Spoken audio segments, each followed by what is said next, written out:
Good evening. It's Charles Gabron, and I'm the Superintendent of Schools. And on behalf of Southborough Public Schools, I'd like to welcome you to this community forum on school safety readiness.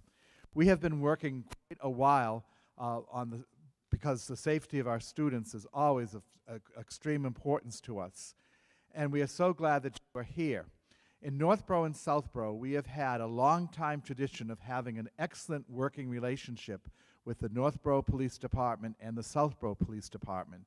And I can't begin to tell you the many ways we have felt supported by the police chiefs Mark Leahy and Jane Moran, and also the officers of both the Northborough and Southborough Police Department. So we really do appreciate that. I'm going to turn the mic over to our Assistant Superintendent, Christine Johnson, who has been probably the most valuable player in the efforts when it comes to school readiness. So.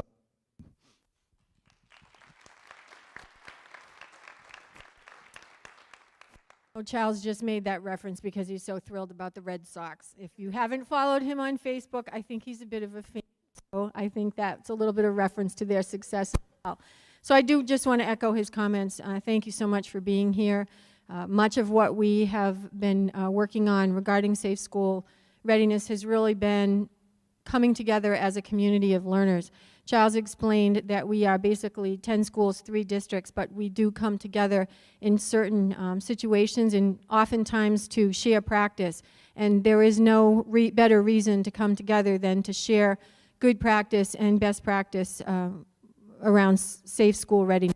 We have a number of folks who have been side by side with us in the audience, and I really would like to introduce them to you because they have certainly helped come to form this community as we've continued over the years to have very energetic, enthusiastic conversations about how we can enhance already good practices in our district. So just please bear with me. I would like to just take a moment to introduce them to you.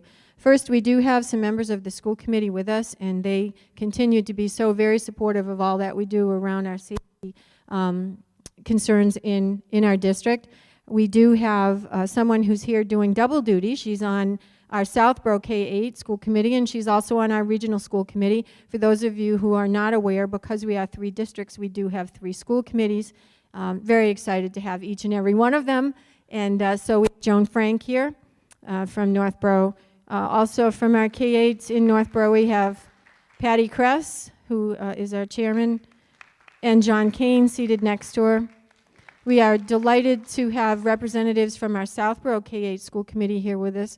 And we have Jerry Capra and Mary Beth Strickland. Thank you for being here.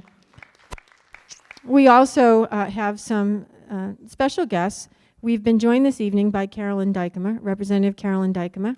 And we were very fortunate to be invited to a listening tour that she and Representative Naughton sponsored a few weeks ago, and we'll talk a little bit more about that as we move forward.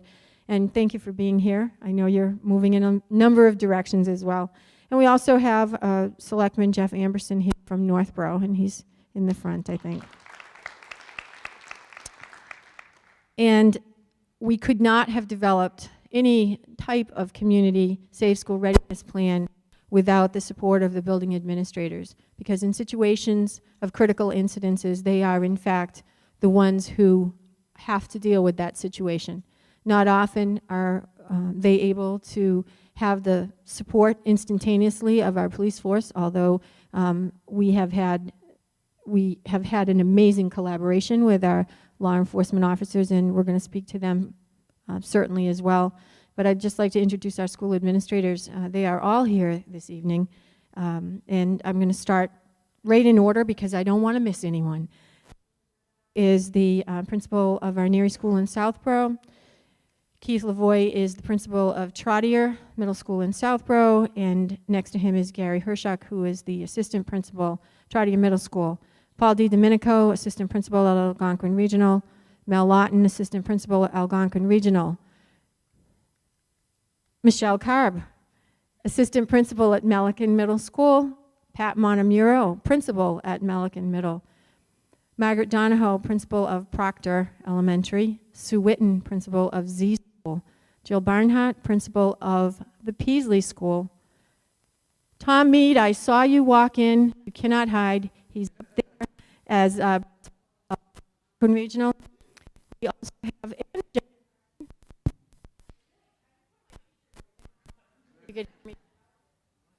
Jen Parson, principal of Lincoln Street School. Jim Randall, principal of 2 schools, Finn and Woodward in Southborough. Clayton Ryan, assistant in those schools as well. And we are joined by Cheryl Levesque, business manager, central office for the public schools, Barbara Goodman, student support services, and Linda Andrews. Plan B. Thank you. So they're all here, and they have been working tirelessly to pull this evening together. And last in our introductions, but absolutely in no way least, we could not have accomplished all that we have accomplished so far without their 150% commitment, working side by side with us, giving up, pulling double shifts, coming into our schools, beginning the planning process, and Plan C. Lesson flexibility. If you're a teacher, you have to have it. So first, I'd like to introduce the Northborough Chief of Police, Mark Leahy. Southborough Chief of Police, Jane Moran. And 4 gentlemen who have come to be known as our Safe School Readiness Team. And we'll explain a little bit more about all the kinds of things that they've done since actually before the first of the year with all of what we've been talking about with readiness. And they are Sergeant James Cesney of Northborough, Sergeant Ryan Newell, Southborough, Detective and Northborough School Resource Officer Jeff Noel, Patrolman and Southborough School Resource Officer Kevin Landry. And the gentleman in the middle will be introduced to you later. We're going to leave that as a little bit of a mystery. He is our guest presenter. So what have we been doing around the issue of safe school readiness? Before we talk with you this evening about where we're headed, it's nice to reflect on where we've been. And so as a community of learners, we've been very fortunate to continue to have an incredible relationship with the law enforcement team, and certainly coming together in what we do best, which is education. And we've joined forces to reflect on current practice and also analyze and assess what the current research is telling us around lockdown procedures, about safety procedures, and all of the various aspects of a comprehensive safe school readiness plan. We've been able to get some very good information from a number of sources, and again, we've been reviewing whatever the research is telling us about how to best address incidences of a critical nature in our schools. As we know, unfortunately, we've had to become all too familiar with what critical incidences mean. Following Newtown this past December, 450 bills were immediately filed relating to school safety. Currently, Massachusetts has 18 bills pending that specifically address school safety and the importance of creating a very thorough and very thoughtful comprehensive plan. The language that currently is proposed in most of the legislation really does speak to the importance of collaboration, communication, and consistent coordination and implementation of procedures, all in a readiness plan. The bill speaks to several components: school planning, school climate and student support, safety upgrades, gun restrictions, and school and law enforcement collaboration. It's almost validating to read the kinds of legislation that is being proposed. That usually means these are areas that need to be addressed. And after we sat and reviewed this information, we felt ever more confident that our plans have been in place and really do support the language that the legislature may end up mandating for all school districts. What we have in this community and what we have always had is truly remarkable. And as we read and more about what schools are going to do, we are very confident in what we have been doing. However, we continue to encourage our students to grow, and we have to practice that same philosophy. We looked at what the Readiness Emergency Management and Office of Safe and Drug-Free Schools suggests as 7 key components of any effective readiness plan. And I'll share with you what we've done on each one. The first suggestion is to work with the legislatures and leadership. Governor Patrick has actually convened 2 task forces. One is chaired by Speaker DeLeo. He's formed a 10-person task force. And Representative Harold Naughton, I alluded to that a little bit earlier, conducted listening tours in his role as co-chair of the Committee on Public Safety and Homeland Security. We as a district were very fortunate that we did have an opportunity to speak and to share with school districts and community members what we have been doing in our district at the Holliston Town Hall listening tour just a couple weeks ago. And this past summer, and Chief Moran and Dr. Braun and myself attended that session. And this summer, we were actually invited to present before the Gun Control Task Force that Speaker DeLeo has put together. And Chief Leahy and myself expected, 20 minutes? An hour and a half later, we were saying, where's lunch? But we had an opportunity to present what we have been doing in the district around collaboration and communication for over an hour and a half, and it was an incredible experience. We walked away and asked one thing: if you're going to make additional mandates, please provide the funding for it.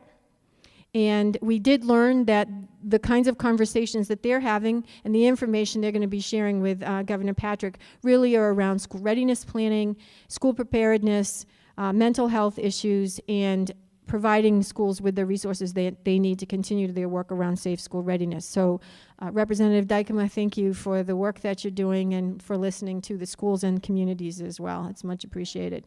The second thing that we have been told is that we must create safe learning environments. If you're familiar with our vision statement and our mission statement, not only Vision 2020, which is our new strategic plan, but the plan prior to that, we speak very specifically to that. We identified the importance of creating a safe learning environments for students. In the absence of that, students are not comfortable learning. So this is something that we have really embraced for some time and continue to do so.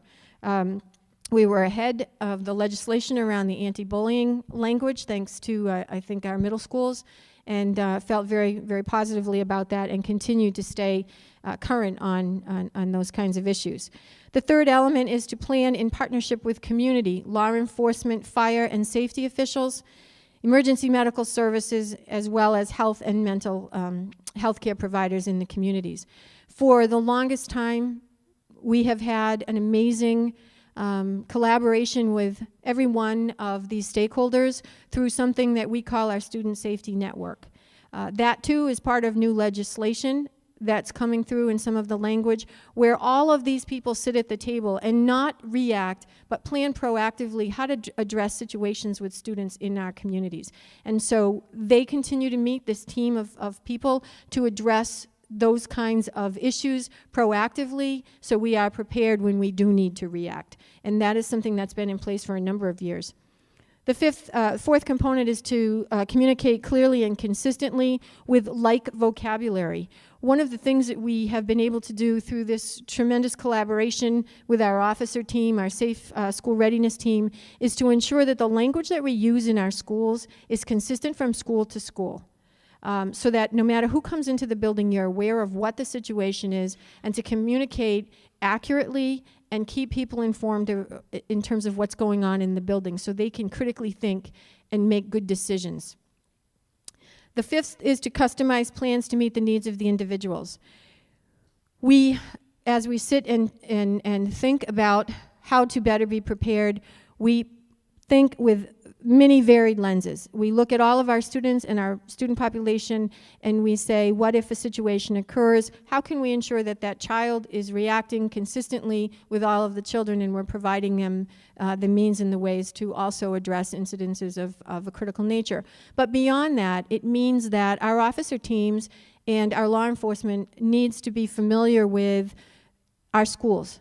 They have spent a considerable amount of time in our schools, not only this past year, but prior to that, getting very familiar with the schools. If students made a phone call or dial 911 and they use a particular vernacular about, well, the high school has a bowling alley, believe it or not, but it's not really a bowling alley. It's an area that the students affectionately refer to in our buildings. And we've spending a lot of time getting familiar with what the students call different sections of the building, so that in a critical incident, the support services are going right to that area in the building. Train and practice components of the plan. If you have children in the school, you know that we have already practiced both fire evacuation and first phase of lockdown drills in all of our schools. That is the first practice. There will be others this year. And an important component of that in lockdown practice is to communicate to you what has transpired in our schools, that this is a drill and so forth. And communication is a very key component. And the last piece is communicate and inform as appropriate. I know this tends to be an area of frustration for folks in the community because with technology, the feedback and the information is instantaneous. However, it's very important for us to communicate to you accurate, specific information when the situation is managed. And sometimes that's not as fast as a cell phone that goes from school to home. But we recognize the importance of that, and so we are committed to making sure that you are a vital piece of our communication network and in that loop. Please also know that there are some things we cannot answer about our safety plan, not because we don't want to share them with you, but because sharing that information may jeopardize the very security that we're trying to ensure. So, that's another area that we're very concerned with and really do want to communicate as much as we can. School safety has always been a priority in our district. For those of you who were here in 1999, and I do look around, there are some of us that were here in the district in 1999, Columbine happened. And we prayed and hoped there would never be another Columbine. After Columbine, the district came together, as it always does, and created some extensive safety protocols, some of which are now being included in current language because they haven't been implemented in some districts today. Making sure that the entranceway is secure, locking our doors, making sure that the drills are practiced, creating an identification process as you enter the buildings. So that's some of the proposals right now, and that has been our practice for quite some time. We also came together with law enforcement at that time and created a memorandum of understanding, something that districts are still working towards. That allowed us to have that shared collaboration so that all that we do is designed to protect our students and our staff. This past summer, as I mentioned, we hosted thanks to Chief Moran, who shared this information with us. It started out as a grant opportunity around emergency management, and it turned into a lack of funding, but an amazing workshop that we hosted here at Algonquin. Over 120 law enforcement officers and educators came to a threat assessment workshop, and it was all about safe schools. This was last summer, and it was sponsored by the Readiness Emergency Management Center in Washington, D.C., which is a collaboration of Homeland Security, U.S. Department of Education, and the U.S. Secret Service. It was an amazing presentation, and it informed us in terms of the kinds of things that we needed to be looking at to enhance our protocol. And then December came. Another tragedy, a little closer to home. And immediately, Safe Schools was on the front page. It had always been on our front burner in our district, but it was on the front page nationally. We cannot predict what will happen, but we can prepare for any circumstance. We cannot assure and guarantee the outcome, but again, we can prepare. Since Newtown, we have conducted a thorough school safety assessment that all of our building administrators participated in, to assess where we were in the district to ensure consistency. We conducted a safety audit of our facilities. We instituted, you might note that we all have this attractive black lanyard. It's not the latest in jewelry attire. It's actually our new identification system that we have in our schools.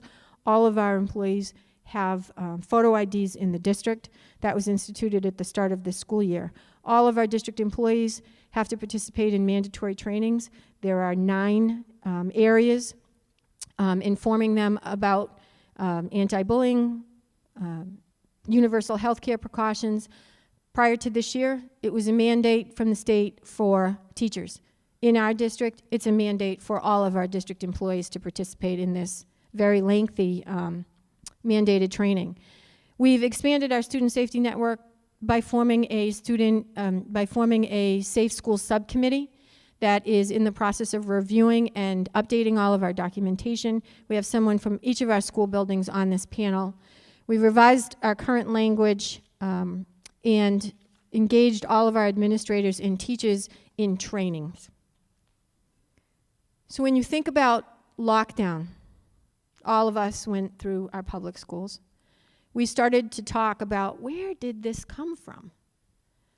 And in Washington, D.C., there was an answer. And the Smithsonian National Museum of Air and Space has a plaque that says, in 1955, the U.S. Defense Department, U.S. Civil Service, mandated that for the first time, schools would practice duck and cover drills. That was in 1955 because the threat, the critical incident at that time was nuclear fallout. And so today, in 2013, we ask, what is the threat? Should we be practicing just duck and cover drills, which we've come to know as the traditional lockdown? We know that whether you're in a school or whether you're in a movie theater in Denver or whether you're in Washington at a Navy Yard, there are other practices that make good sense.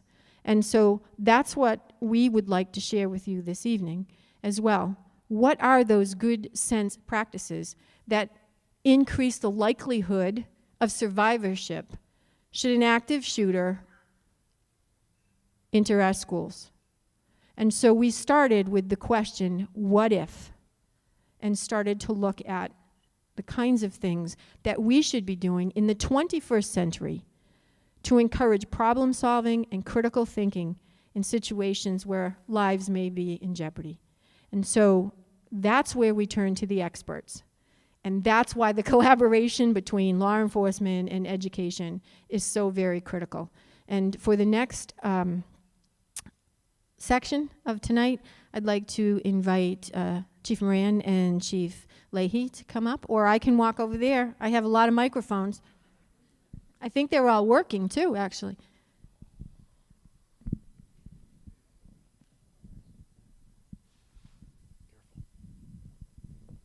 Good evening, everyone.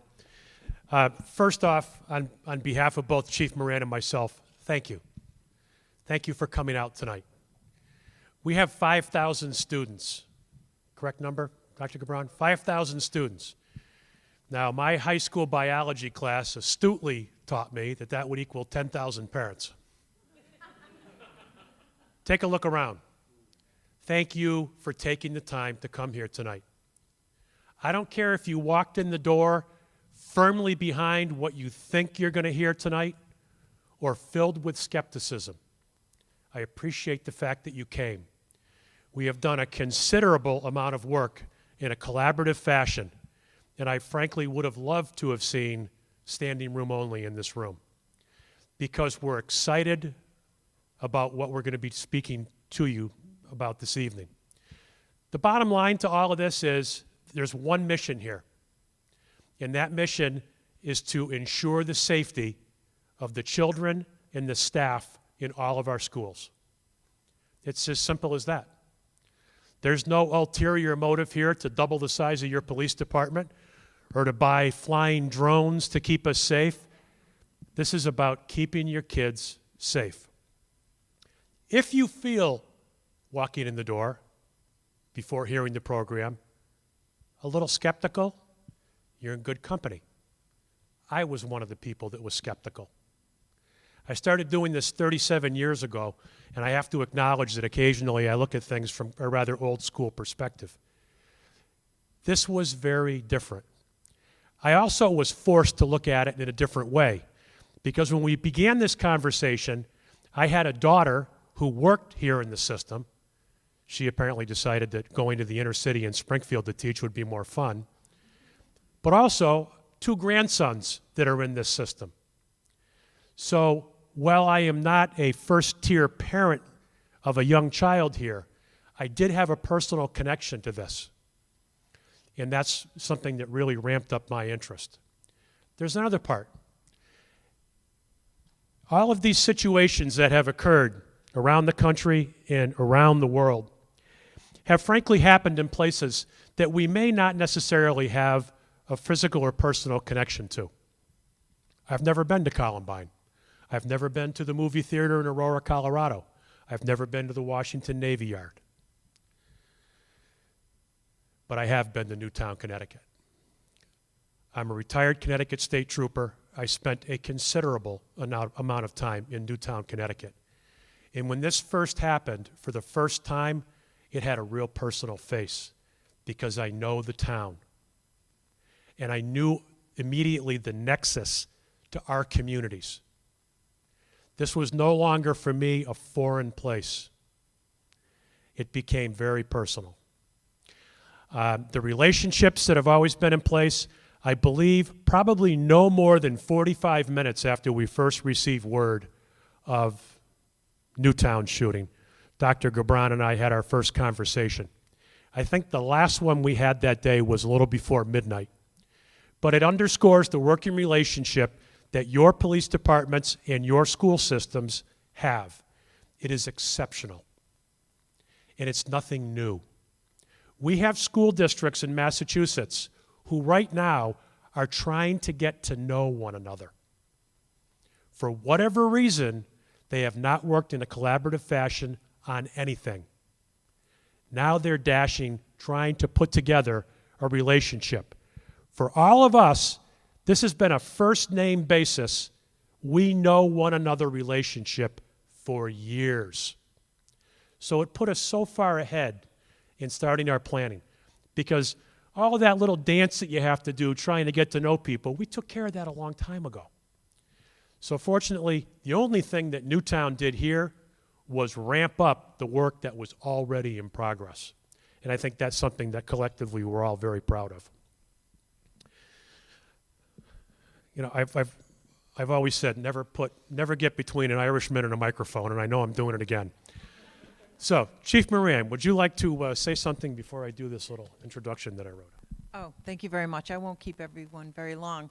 But I just want to step back to what something that both Chief Leahy and Christine have mentioned, and that's that we have been at this for a very long time. I've also been with the department for over 30 years, and back then, the best thing we had for school safety that we could work in a collaborative effort was Officer Field Program, and you know that's still around. We never replaced it when we added to it, and I would like to keep in mind that this ALICE program that we're going to be talking about, we are adding another layer to our already existing really wonderful school safety program that we have.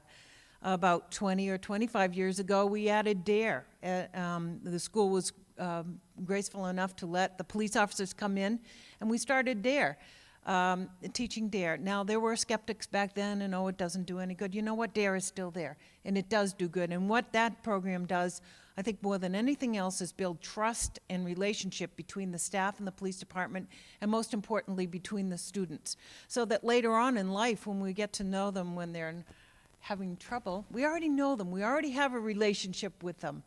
And that permeates through our whole district and our whole concept of thinking. We, over the years, have added other things. We've continued to build on it. We teach RAD kids in the school. We're not afraid to go in and talk to our kids about how to keep them personally safe, about how to not let people touch you in your bathing suit areas. This is just another area, unfortunately, in our society that we have to look at and realize that not everyone out there is nice, and that there are things out there that we can do and talk about with our children so that we can help keep them safe. And to Mark's point, I want to thank all of you who are here tonight, because your broad-minded enough to start thinking about this and keeping your minds open to other possibilities, other good information that there is out there. Now Alice has come along, and some of you have heard some things that maybe you're not too sure about, but I would just ask you that you keep an open mind tonight as we go through this program. And I think the thing is that we're always looking to improve what we already have done. This is a time to continue to build and make it the safest possible environment for our largest and our most vulnerable population. And that's what we're all here for, and that's our children, to keep our children safe. So with that, I think I will let the show go on. Thank you, Chief. So our featured speaker this evening is a person that the Assistant Superintendent and I met at a program that the Mass Association of School Superintendents did on school safety enhancements. We were both very impressed with what we saw, and I don't think either one of us would be an easy sell on that type of thing. But it was a wonderful, passionate program, and it really helped us begin the path to where we are tonight. So before I begin this, I do want to say, because otherwise I'll forget, we collectively want to thank Chief Michael Pagonis of the Wilmington Police Department for assisting us in having the gentleman with us this evening. Lieutenant Scott Sensabaugh has been a member of the Wilmington Police Department since 1996, and among many other duties, is currently assigned as the training director for the department. Lieutenant Sensabaugh supervises 3 school resource officers and is a member of the Wilmington School District Safety and Planning Committee. Lieutenant Sensabaugh has served with the Northeastern Law Enforcement Council's School Threat Assessment and Response System, also known as NEMLEC STARS, since 2006 and is currently the unit commander. The STARS team is made up of local, state, and federal law enforcement, educators from public schools and colleges, mental health workers, and fire officials from all across the 54 cities and towns in the NEMLEC area. The STARS team routinely responds to these communities to help develop school preparedness and planning, as well as during school emergencies such as acts of violence, bomb threats, untimely deaths, and the like.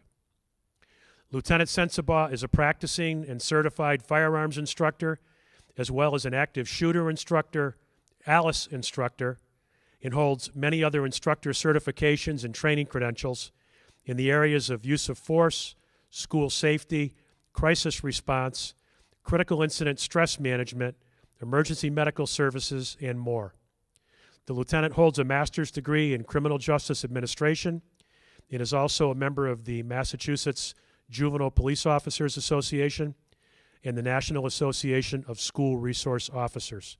Ladies and gentlemen, it's my distinct pleasure to introduce to you Lieutenant Scott Sensabaugh.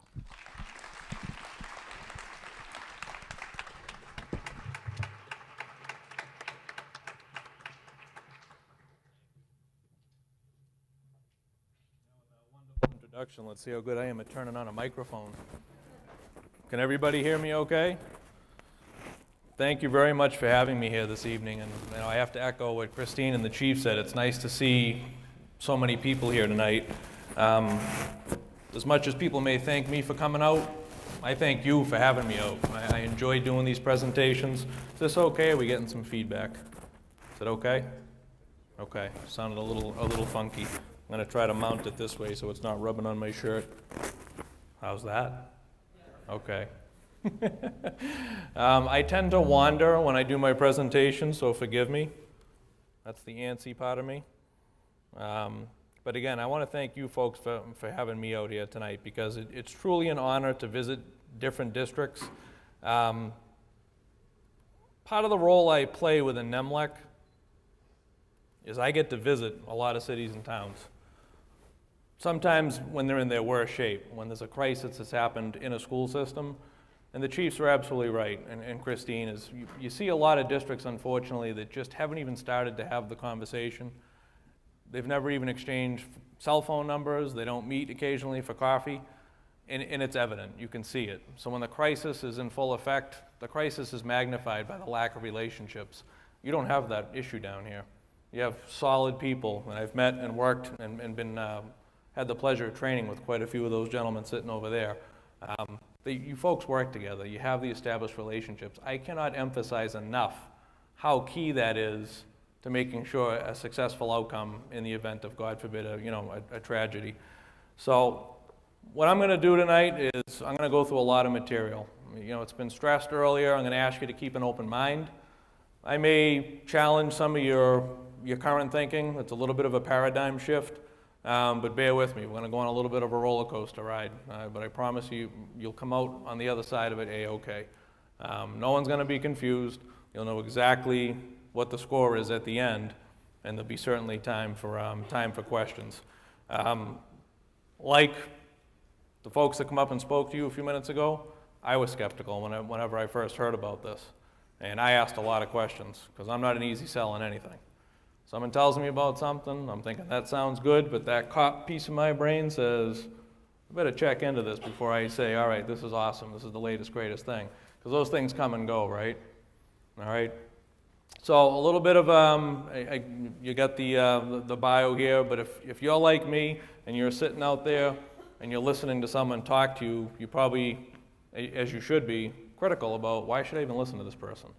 What do they have in their background that makes them worthy of even listening to? Well, at least that's how I am when I'm sitting out there. I'm going to shift gears tonight in a couple different areas. I may talk to you about some ballistic stuff, some firearms things, some medical pieces. Just know that there's a background to these things. I don't claim to be the world's greatest EMT, firearms instructor, police officer, but I have this varying, kind of a strange background that's lent itself to assisting me in doing some of these presentations and doing some of the school safety planning that I do up in Nemlik and within Wilmington. So I just wanted to let you know again where I come from in terms of a background. The critical incident stress piece, it's near and dear to my heart, because if we don't take care of ourselves, how do we expect to do our jobs? And that's very true of the educators. It's not just police and fire and EMS we worry about nowadays. We worry about educators when they go through a crisis. Who's taking care of them? Do they get the proper mental health support to be able to support the kids?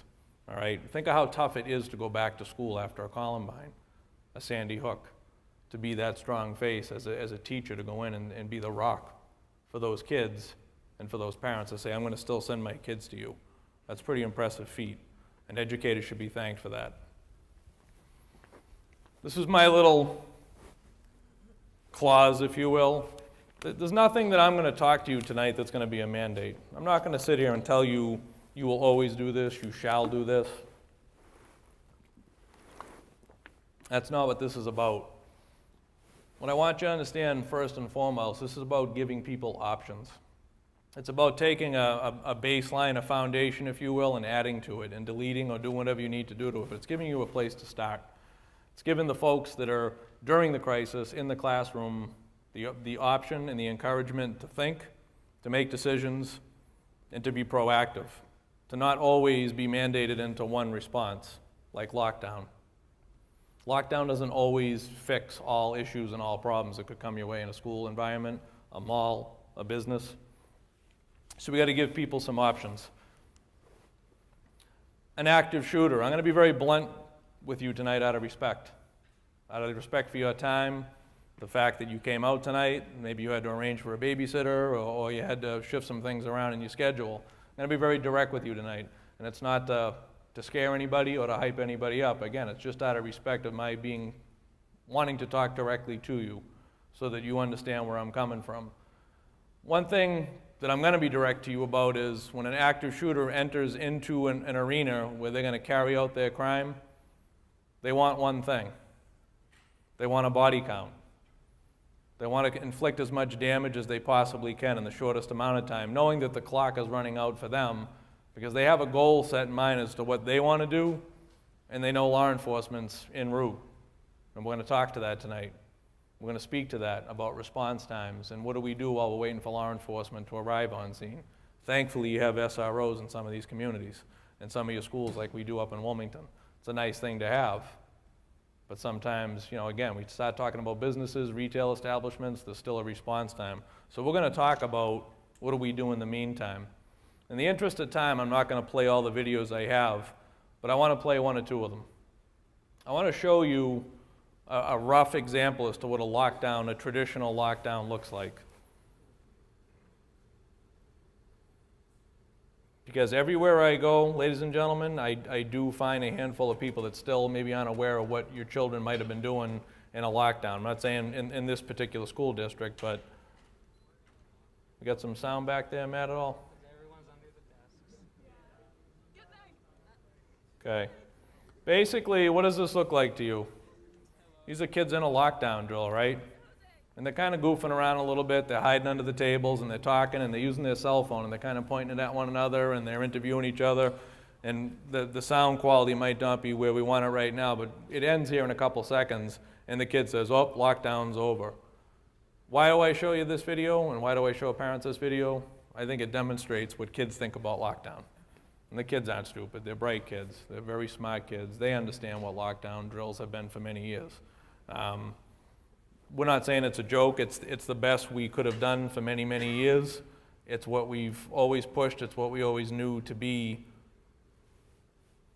the only response that we had available to us at that time. But the kids over years just got tired of it because it was always the same thing. It's just, we're going to sit in the corner, we're going to shut the lights off, we're going to pull the shades, or in this case, they were encouraged to hide under tables and so on and so forth. They just stopped taking it seriously.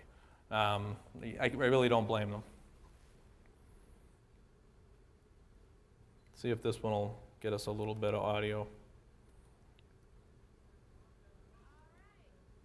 We had this one working earlier, Matt. Do we got to go up on the computer at all? To the corner, go. quietly. Thank you, sir.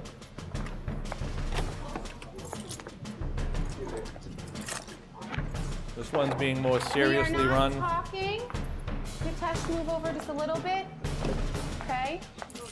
We need to stay quiet until they let That us huddling know in the that we corner can get is up. one of the Go basic back to what tenets we of were the doing, old but until that lockdown time, we need to strategy. Sit down quietly. I know you're cramped.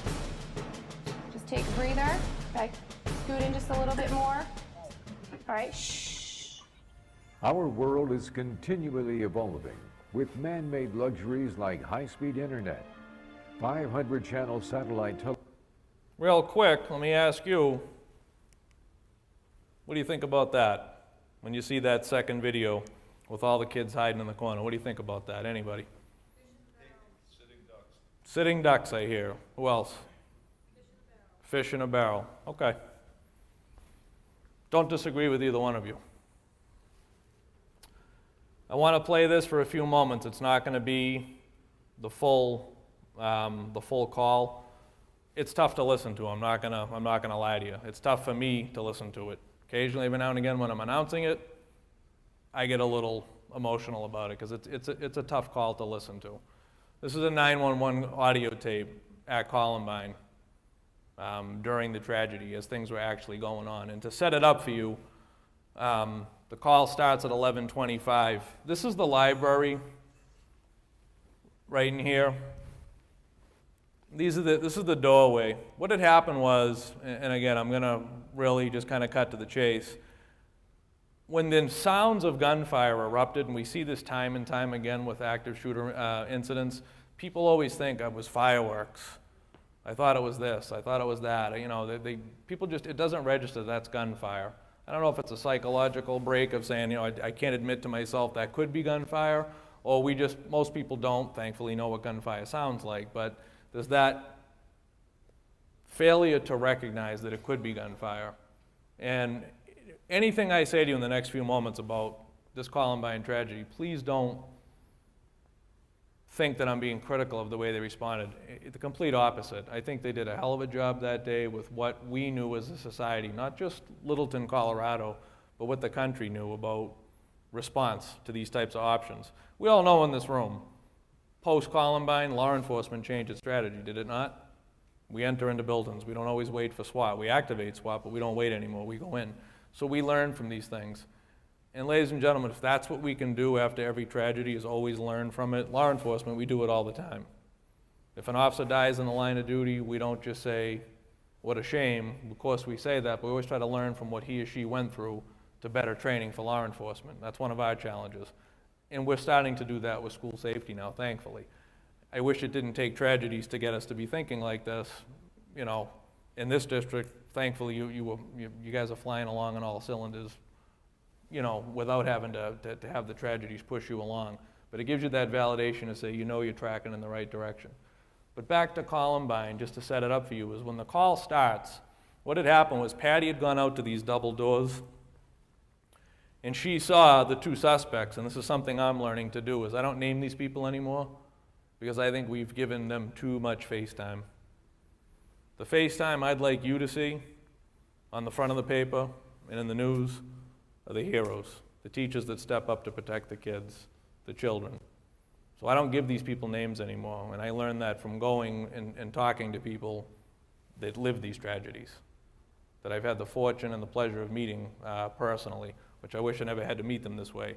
But I've learned that a lot. There's been a big trend the past year or two. They don't mention these people's names anymore, and I think it's a great thing, to be honest with you. So when she goes out to confront these two boys, because she doesn't know what they're doing, they turn. They were actually in a gunfight with the SRO, with Deputy Garner. They turn and they shoot toward the double doors, and some of the glass breaks. She has glass embedded in her shoulder at this point, and she doesn't know if she's been shot or not, so she's pretty excited. I think she does a heck of a job, to be honest with you, when you listen to it. It's tough to listen to. I'm going to play it now. But she goes back into the library, and you'll hear the command she gives the kids. And you can hear her telling her, it's not only is it emotionally tough to listen to, the audio quality is not the best, so bear with it, and I'll only play it for a few moments.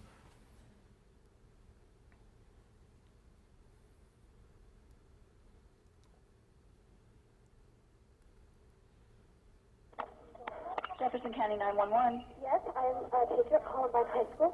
There is a student here with a gun. He has shot out a window. I believe one kid. I've been Columbine High School. I don't know what's in my shoulder. If it was just some blasting or what. Okay, has anybody been injured, ma'am? Yes. Okay. Yes, and the school is in a panic, and I'm in the library. I've got students down under the table, kids. Heads under the table. Kids are screaming. Some of the teachers are, trying to take control of things. We need police here. Okay, we're getting them there. Police here. Who is the student, ma'am? I do not know who the student is. Okay. I saw a student outside. I was in hall duty. Oh, God. Okay. I was on hall duty. I saw a gun. I said, what's going on out there? And they said, oh, it's probably for video protection. It's probably a joke. I said, well, I don't think that's a good idea. And I went walking outside. I think he was down to see what was going on. He turned the gun straight at us and shot. And my God, the window went out. And the kid standing there with me, I think he got hit. Okay. Something in my shoulder. Okay. We've got help on the way, ma'am. Okay. Okay. Oh, God. Stay on the line with me. Oh, God. Kids, just stay down. Do we know where he's at? I'm sorry? Do we know where he's at? Okay. I'm in the library. He's upstairs. He's right outside of here. He's outside? Now, I don't want to suggest to you, I mean, you may disagree with me, but it sounds like she's probably in a little bit of shock, right? Certainly a horrific tragedy unfolding right before her eyes. She doesn't know whether she's shot at this point or not. In 2013, we can look backwards to 1999, and sure, it might be easy as a human being to be critical, but let's resist the urge to do that, because again, think about what she's doing and what she's going through right now. She's doing the best she can. She's telling those kids, stay down, because she's trying to protect those kids, because she cares about those kids. She's a teacher. She cares about her kids, and she knows you send your kids to school under her care, and she's doing the best she can. 13 innocent people lost their lives that day. 10 of them occurred in the library. If maybe we had done things a little differently, again, I'm not criticizing that community one bit at all. No stretch, by any stretch am I doing that. But we always need to learn from these things. So if we change the way we look at things to say maybe we shouldn't be hiding all the time, and that's where these things come from, like Alice and Enhanced Lockdown, is can we give people options to think critically, to think differently about what's going on right now in front of me, and am I empowered to make decisions? Will my superintendent, my assistant superintendent, my police chiefs, are they going to empower me to be able to make decisions? So maybe if I'm thinking I could do something different right now, I will. Now, I've seen closed-circuit television video of other incidents throughout the nation of similar situations starting to unfold that thankfully didn't result in a tragedy like this. where people are still diving under the tables, when they have a set of 4 doors leading right outside to a courtyard where they could have fled. Because we have that mindset to say, get down, get down. I don't know if it's something instinctually that we are born with or we're trained to do that, is we duck, right? When something bad's about to happen, we duck and we cover. Maybe it goes back to duck and cover from 1955 and it carries on in generations. But it's time to shift that paradigm in the way we think, I believe, into training people to think, to react differently. It takes countless hours to train a police officer, to take a civilian and turn them into a police officer. And you all criticize us, and we can have a little fun about that, how we walk around like this, and you always know a cop when you see one, even when they're off duty, because we all walk like cops, and we all look like cops. Because the academy trains us into it, where the average person might just, something happens, and they might, you know, it might not recognize a threat, where cops will, we just have it ingrained into our system to move and do all those things.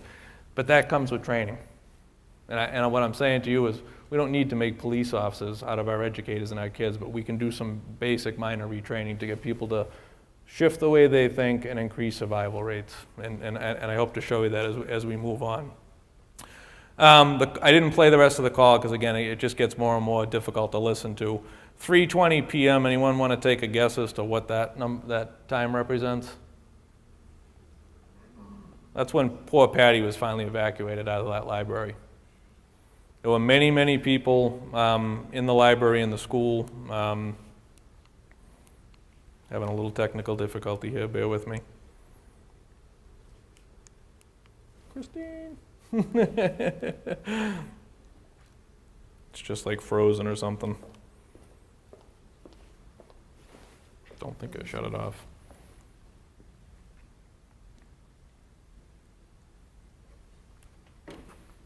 They didn't realize what they had at the time, right? They didn't realize how many shooters there were, where they were in the building, and so on and so forth. There were bombs going off and everything like that, so it took a long time to get in there and to finally evacuate people and do medical triage and so on and so forth. But just think about those countless hours spent there of waiting and not knowing what to do. I mean, it's unimaginable, to be honest with you. Yep, there you go. Perfect, to the rescue. Just by luck. Thank you very much. You're the best. So again, kind of some hard facts tonight. Again, being blunt and direct with you, but being honest with you. Typical suspect profile of an active shooter, there is no profile. You can't look at the average makeup of the average school shooter. And if anybody's ever seen a gentleman present from the FBI field office in Boston, like Gary Coffey, I hate to take his material, but it's just so true.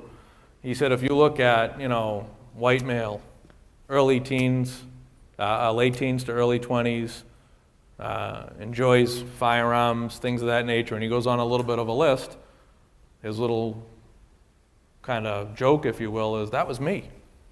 Now, before I become an FBI agent, like I was a teenager, I was a white male. I mean, I enjoyed, reading about guns and stuff like that. Didn't make him a fanatic. How many kids would we unfairly lump into a profile? That's why we don't like profiling. It doesn't work. Profiling doesn't work. What we do know are these things. They're focused on creating havoc, of destroying as many people as they possibly can. And we can debate this for a long time, which we're not here to do tonight, about why they do it. It's the really ultimate last act of control, because a lot of them have lost control of their lives. They've never felt in control. So this is that last act of control. Some would even argue that they go in knowing that it's going to end with their death, and sometimes they commit suicide as that last act of final control, letting everybody know I was in charge this whole entire time. When they hear the sirens, they hear the officers coming down the hallway, so on and so forth. These aren't negotiations, and they will continue until they're stopped, taken into custody, or unfortunately until they wind up deceased, either by their own hand or otherwise. These are facts.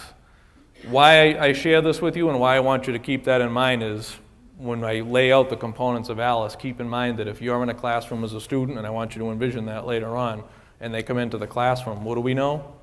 They're coming into the classroom to do what? It's not coming in to negotiate with you. A terrorist act is something totally different, and we can't confuse them. If you look at what's going on at the mall in Kenya, that's a totally different thing. It's even different than a hostage situation because it may be trying to bring as much media in as possible worldwide so they can make unrealistic demands or get as much attention to the ultimate ending that they envision.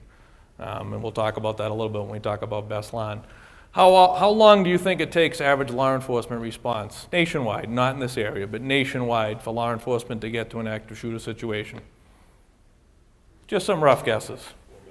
4 minutes, 3 to 5, 6, 10 minutes. You guys are all right. You didn't beat us up too bad. I've heard 45 minutes, but I'm like, wow. This isn't Montana or Alaska, where that could be accurate, right? But thankfully, you have neighboring communities, you have police officers that work regionally together around here, you have the state police, so on and so forth. So you're all super accurate. It's about 5 to 6 minutes. So what I tell folks, not to get everybody all spun up, is, tonight, tomorrow, when you get a couple minutes, when it's quiet, turn off the X Factor or whatever you're watching, or whatever show you're watching tonight, or your DVR for a couple minutes, and watch 5 or 6 minutes go by on a clock. And envision what it would feel like, sound like, while 5 or 6 minutes goes by and you're waiting for us, me and my friends, to come in and help you. What could you be doing in that 5 or 6 minutes? Sitting in a corner with the lights out, with the shades pulled, or could I be actually doing something else? Do I have to stay? If I have to stay, can I do something else with the room? If that doesn't work, do I have other means of helping out myself? Maybe increasing my odds of survival. We've been spending many years of telling people, you will do this always when this happens. You can't do this. You're not allowed to think for yourself. You're not allowed to think on your feet. The word lockdown, when it's announced over a PA speaker in a school or a hospital or a mall, always initiated one reaction. And we'll stay with the school subject because that's what we're here to talk about. It was to get in a corner, pull the shade, shut the lights off, turn your cell phones off, be quiet, lock the door, and that was it. That's what we always train people time and time again. It's time to let people think. Active shooters in a post-Columbine world act alone 98% of the time. Question I get more often, believe it or not, and it still kind of boggles my brain a little bit, is, what if? They always work together. Columbine was a highly publicized event, so I think it kind of lent itself to people believing it was always like they always worked in tandem. They don't. It's very rare. It's extremely rare. We saw the need to almost jump to that conclusion last week in Washington, didn't we? There was more than one, so on and so forth. And that happens for a variety of reasons. Could be a simple change of clothes by the shooter, taking a jacket off. Maybe they saw a civilian or a military person draw a gun to help defend people, and they automatically thought there was a second shooter. That's why it takes a long time to get that information accurate and to find out truly what happened. But more often than the time, they work 98% of the time by themselves in 8 minutes or less. So wait a minute, 8 minutes or less they're working at. It takes 5 or 6 minutes for law enforcement there nationwide. We got a problem with that math? Is that what they call fuzzy math? It's an issue, right? Yeah, sure, that's an issue. It's a lot of time going by. It's a lot of time going by. Rapid mass murder has been aborted 50% of the time by unarmed citizens, 25% of the time by armed citizens, 25% of the time by police officers. The majority of the time they act alone. Why am I telling you 25% of the time police officers solve the problem by themselves? Don't get me wrong, I'll take a SWAT team behind me every single day of the week. I don't want to have to go it alone. But school resource officers, officers acting solo, are able to solve these issues. It's just a change in mindset, because for many years we said wait outside, wait for a fire team to form up, which is a 3 or 4 officer squad, before you make entry. Even that's changed. That changed post-Virginia Tech. So we're constantly changing. Shouldn't the whole rest of the community look at some different options as well? Shouldn't always just be law enforcement adapting to it. Sometimes, we're all not up where we need to be. And the analogy I like to use is if a doctor comes up with a new vaccine to prevent you from getting a particular illness, wouldn't we get that vaccine? Would we continue using the old vaccine? Why would we? If we know this new one works better, why wouldn't we try to look at that? 50% of the time by unarmed citizens. One of the biggest misnomers about Alice, and anytime people see me, hey, you're that Alice guy. My wife, she's starting to call me Alice. Maybe for another reason, I don't know. But I try to lend a little levity to the night. It's a tough subject, so I try to get you laughing a little bit, usually at my expense. But everyone, not everyone, a lot of folks initially, a couple of years ago, were like, hey, that's that thing where if someone comes into my kid's school with a gun, you want my child to chase them down the hallway with a 3-hole punch. No! Couldn't be further from the truth, but I was getting a lot of that. Oh, that's that counter thing, because that's all anyone was ever told about was the counter piece of Alice. And it was given some unfortunate names: attack, assault. It's got nothing to do with it. And I'm going to show you that in a little bit. It's got nothing to do with that. We don't want your kids doing that at all. Let's do a couple little quotes here, and I'm going to ask you a question. Victim resolves, and this is during active shooter events. Victim resolve 2.5 times incidents than police do. Police resolve incidents result in 25% more fatalities. Police resolved incidents resulted in 30% more non-fatalities. Victim resolve incidents result in almost 3 times fewer casualties. Police resolve incidents resulted in 16% more casualties. Did I just condemn law enforcement or what? Is that what I'm doing? Are we beating up law enforcement right now? The chiefs are going to throw me out. That's the first time I've ever sat between 2 chiefs and never gotten in trouble. What does that really mean to you? That's exactly it. Thank you, sir. That's exactly it. Because when the victim resolve incidents, you're already on scene.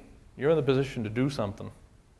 When you're waiting for law enforcement, it naturally stands. The casualties will increase. Injuries, death, that will all increase because it's taking us time to get there.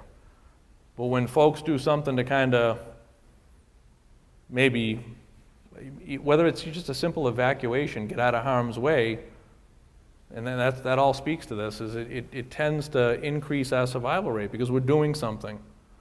All right?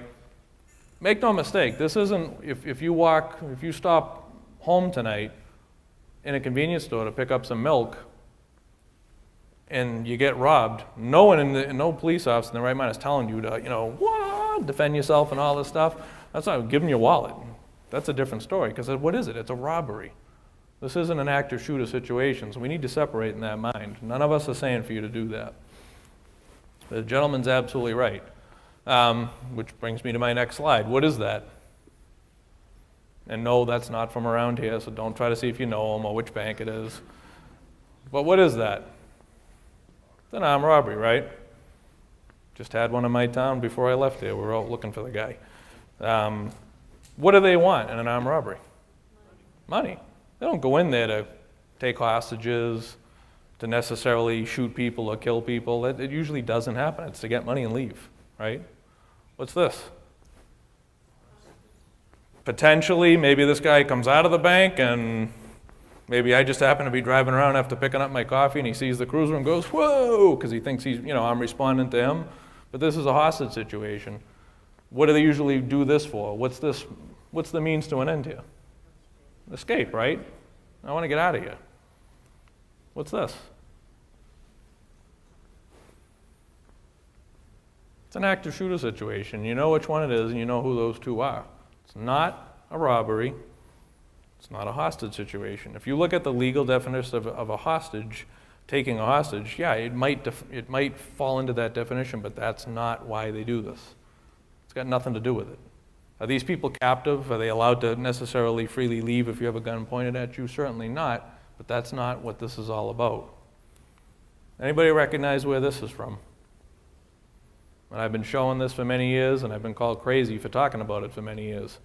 But post Newtown, post certainly Kenya in the past couple days, this is Beslan, Russia. This was the first day of school. It's back in 2004. This incident lasts 3 days. It was 1,100 hostages. 777 of them were children. The tally at the end was 384 dead, 334 were innocent civilians. Why am I telling you this? This is the tough stuff to listen to. This is the tough stuff to hear. It's tough for me to even tell you about it. But all brave men and women in the U.S. military that have been fighting overseas when they're raiding these caves and so on and so forth, and they're pulling out data and intelligence out of these caves, what are they finding? Finding floor plans from American schools. What do they need those for? Because in a post 9/11 environment, is it more difficult to acquire a plane nowadays? Sure it is, thankfully. Is it difficult to get into a school if I want to get into it? It should be, but it's not. Because schools aren't prisons. It's where your kids go to learn, right? And that's the way it should be. But we need to be mindful of these things. Just want to put it on your radar, because all the hard work that your district's doing right now is for many reasons, beyond just keeping the doors locked. It's looking ahead into the future and preventing tragedy from even becoming a tragedy. We haven't even gotten into Alice just yet, but do you think lockdown alone, stand alone, is a sufficient strategy in an active shooter situation? Do you think that in the past 10 minutes, or did you think that walking in the door tonight? I've always thought that. You're probably not alone. You're probably not alone. But it's what we knew, right? That's what we knew, so it's what we did. Where did it come from? Prior to the duck and or post duck and cover, which is absolutely true. We're looking at responses to nuclear fallout. Look at all the school districts in the Midwest, Tornado Alley, have to deal with tornadoes, earthquakes, things of that nature. But the term lockdown, for anybody that worked in the prison system, in the room, that's where it comes from. You got a problem over in D block, you lock it down. And we get the inmates calm and we put them back in their cells and we lock the doors. Is that how we want to treat our kids? Occasionally they might feel like they're in jail, but they're at school. But I mean, we can do better than that, right? So we're putting them in lockdown and we're telling them they have to stay in a certain spot, and that's it. I think we can do a lot better than that.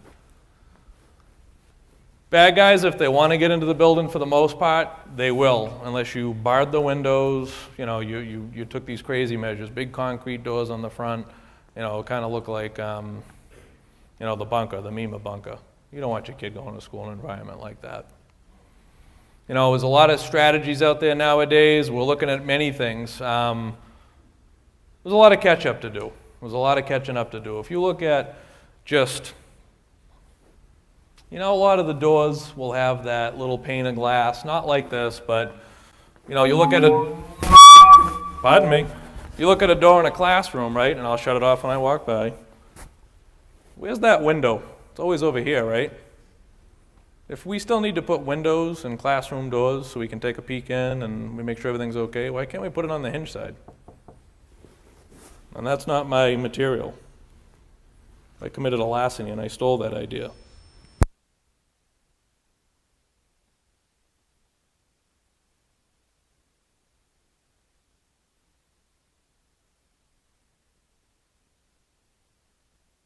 Still a lot of facts that need to be waded through. There's the shooter down in Newtown to gain access because the door was locked. They had just practiced all their lockdown drills just weeks before that. You probably all saw the video as he shot his way in and then reached in and opened the crash bar. So there's a lot of different things we can talk about in terms of physical security to enhance the building security and slow people down or prevent it. I'm not comfortable saying you'll ever prevent it, but can you slow the active shooter down and increase the probabilities of these men and women getting there quicker?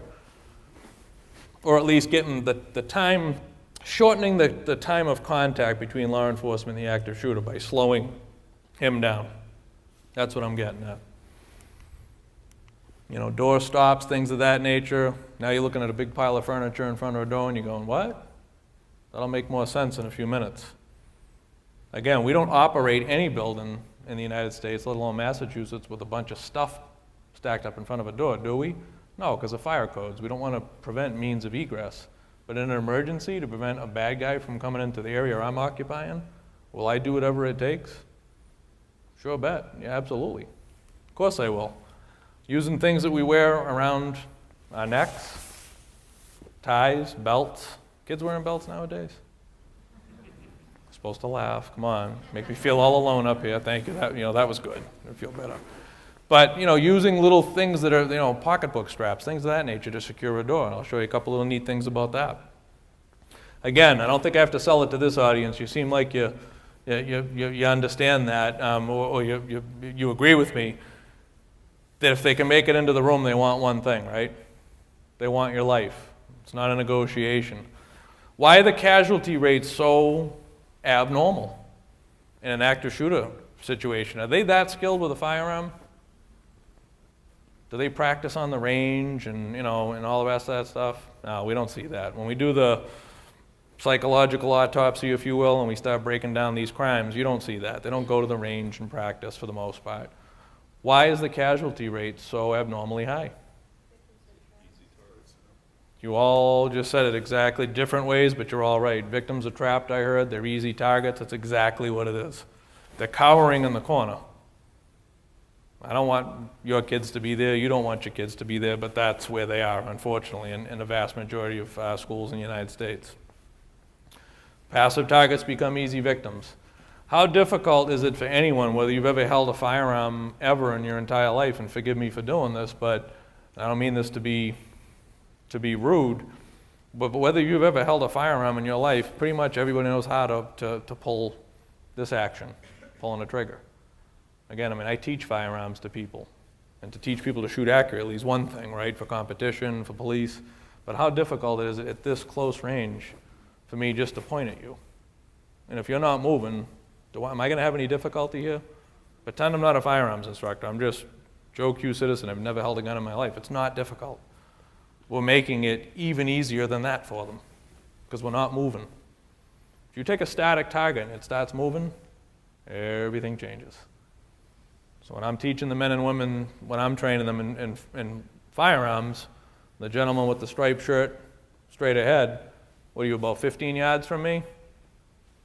It's not the easiest shot in the world, but when a piece of paper is standing there, this is one thing. If that piece of paper, the target starts moving, now it becomes totally different. Same thing with people. If the person, the innocent people are the targets, if they're sitting still or standing still, it's easy all day long. That person starts moving, screaming, throwing things at me, that kind of upsets my apple cart a little bit if I'm the active shooter, because I'm going, what is going on? I didn't expect this.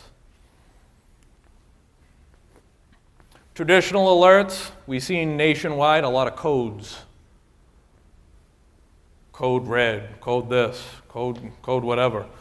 If you are a guest in that school, whether you're working on the HVAC system, a parent-teacher meeting, if you weren't in that school system and you weren't trained to their codes and you heard code 159, would you have any idea what's going on in that school? Would you know what to do? Would you know to leave? Would you be like, hey, how you doing? Oh, code 159, so how's it going? What does that mean? Code red, that's great. No more codes, and the fire department's done this very well for many years because they really initiated incident command training back in the 70s under the wildfires. That's where they developed it. They get rid of their codes, plain language, giving people information. So instead of saying code red, what if I say we're going into lockdown because Scott Sensabar is in the front lobby outside the principal's office with a gun and he's shooting? That didn't take long to say, and I just informed all of you as occupants in this building where I was, who I am, that I have a gun, and I'm shooting. I'm laying some foundation here. All right, we're getting into the ALICE piece. This is what ALICE stands for. Alert, lockdown, inform, counter, and evacuate. I may say this a couple times tonight. Please forgive me. This is not meant to be chronological or sequential. There's nothing in ALICE that says you will always alert, then you will lock down, then you will inform. It's got nothing to do with that. It's just an easy way to remember it. And you'll have to forgive me if you've heard me speak before, Chief Leahy and so on. And the gentlemen over here that have trained under Greg know the story. But Greg Crane, the developer of this program, his wife is a retired educator, a retired school principal. And it's a shooting, I think it was around 2002, 2001. They had some friends over. Greg's a former SWAT guy from Burleson, Texas. So he had one of his SWAT buddies over and his wife over for Christmas, for a dinner. And then, they're sitting around talking, and Greg says to his wife, Lisa, he says, what all you doing for this lockdown thing, honey? And she's like, what do you mean, what are we doing? It's like, well, what all y'all doing for this lockdown? Like, what's your response protocols? And they started a very lively debate that went on for hours that evening. about what should we do, what shouldn't we do. So Greg come up with this program called LICE.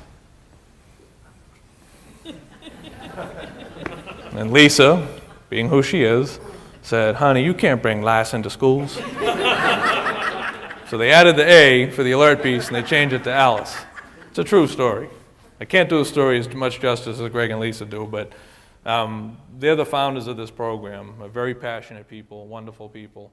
I've had the pleasure of getting to know them over the years, but that's where this comes from, and I can't stress it enough, as it's just used as a friendly way to remember the steps, the different steps. And you could use, out of the 5 things there, you could use 3 of them, 2 of them, all 5 of them, doesn't really matter. The key to Alice is, if you're in the school building, if you're occupying the building where something like this is going on, you are empowered to make these decisions. Should I evacuate right now? Should I lock down? Oh, I just got information, he's right outside the door. I never had time to pretend we're not in a big auditorium, we're in a classroom this size. And all of a sudden, the shooter's right outside the door, and I don't have time to evacuate. And I don't have time to lock down. That's why the counter piece is in here. So again, it gives people options. And we'll break this down. When people don't train, and again, I'll use law enforcement as an example. If I were to take the young man that I have in the academy right now, and I don't put him in a police academy, and I told him, there you go, kid. And don't laugh, chiefs, because this probably happened to us many years ago. Here's the keys to car number 2. Here's a set of handcuffs. Here's a gun. Beat it. Get out there in the street. The first time, people are laughing because that's how it used to be probably 30 years ago or whatever, but I can't expect that officer to succeed the first time he goes to a domestic and some guy 4 times the size of him says, I'm not going to jail. I'd like to see you make me. Probably going to go, and they're probably going to freeze for a second, right? Like, what am I going to do? Because they've never been shown options. Natural human instinct, right? Fight, flight, freeze. I'm okay with the fight. I'm okay with the flight. I don't care if anybody turns and runs. That's a valid option. That's a valid option for kids who are having drugs pushed on them, being bullied. I'm okay with that. That's not cowardice. That's a great response. Get out of harm's way if you can. The worst thing anybody can do is to freeze and to lock up and just not be able to make any decisions at all, because you're stuck at this point. You're on the railroad tracks and the train's coming. So how do we change that? We share information. We empower them. Just don't do nothing. That's the key to it. You got to do something. And again, this is to make sure you're paying attention tonight. I got to add my, as you can tell, I'm an animal lover.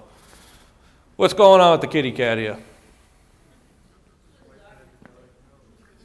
Who would expect, I mean, we'd expect the dog probably to win, right? Initially, if you saw these two encounter each other on this breakwater or whatever they're on, this mangy old dog, and you got this cat, and the dog's bigger, and, you know, the old year-long, you know, debate for years is who's going to win, the dog or the cat. What's this cat have going for it right now? The nose. Maybe you got some cat owners in the audience. Cats are smart. They're a little aloof, but they're smart. Claws. This cat's probably got some street smarts, right? I'm going for the nose. Do you think this cat's being quiet right now? Ooh, anybody's ever heard a cat fight another cat or a dog, it gets loud. So the cat's using some aggression, you know, striking at the weak parts of the dog and just saying, I'm not going like that. You know, if you're going to bring this to me and the ocean's on that side and I got to get back to the beach this side, like, you know, you're in my way and I'm not going like that. All right, so the cat's being smart about it because the cat was put in a position to defend itself.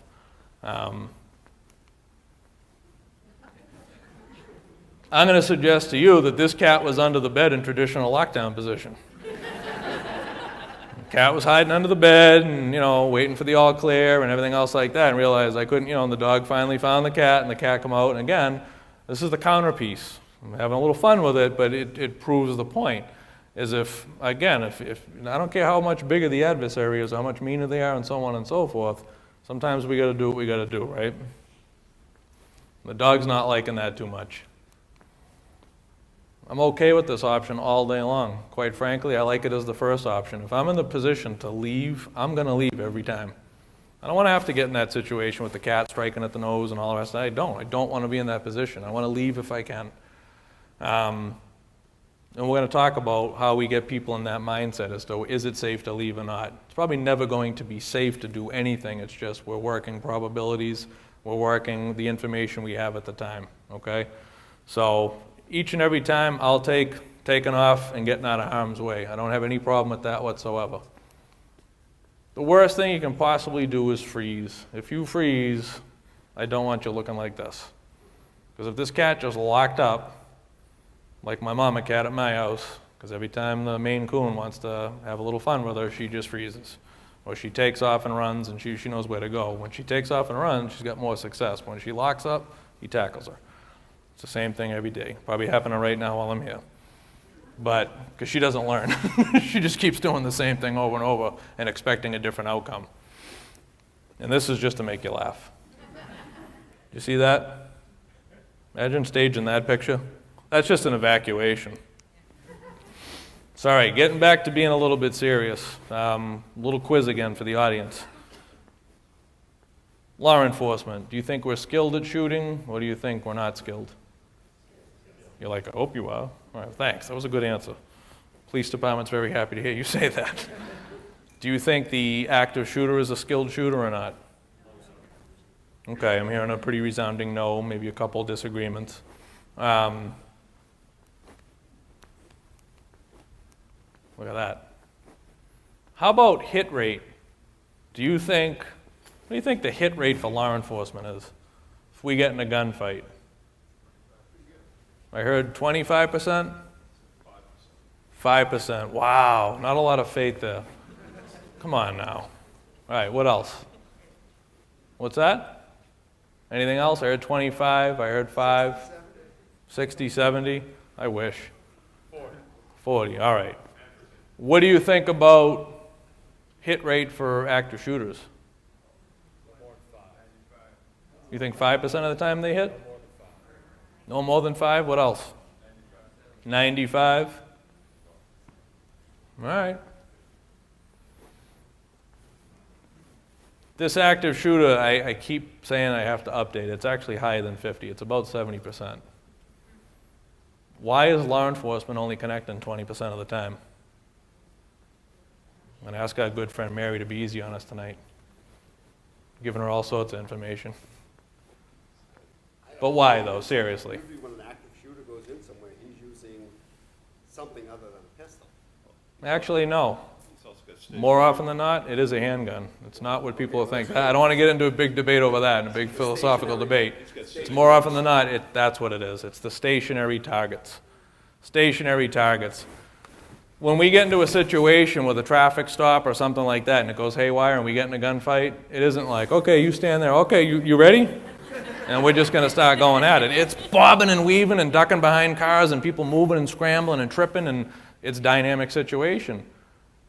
Let's use that information to prove the point.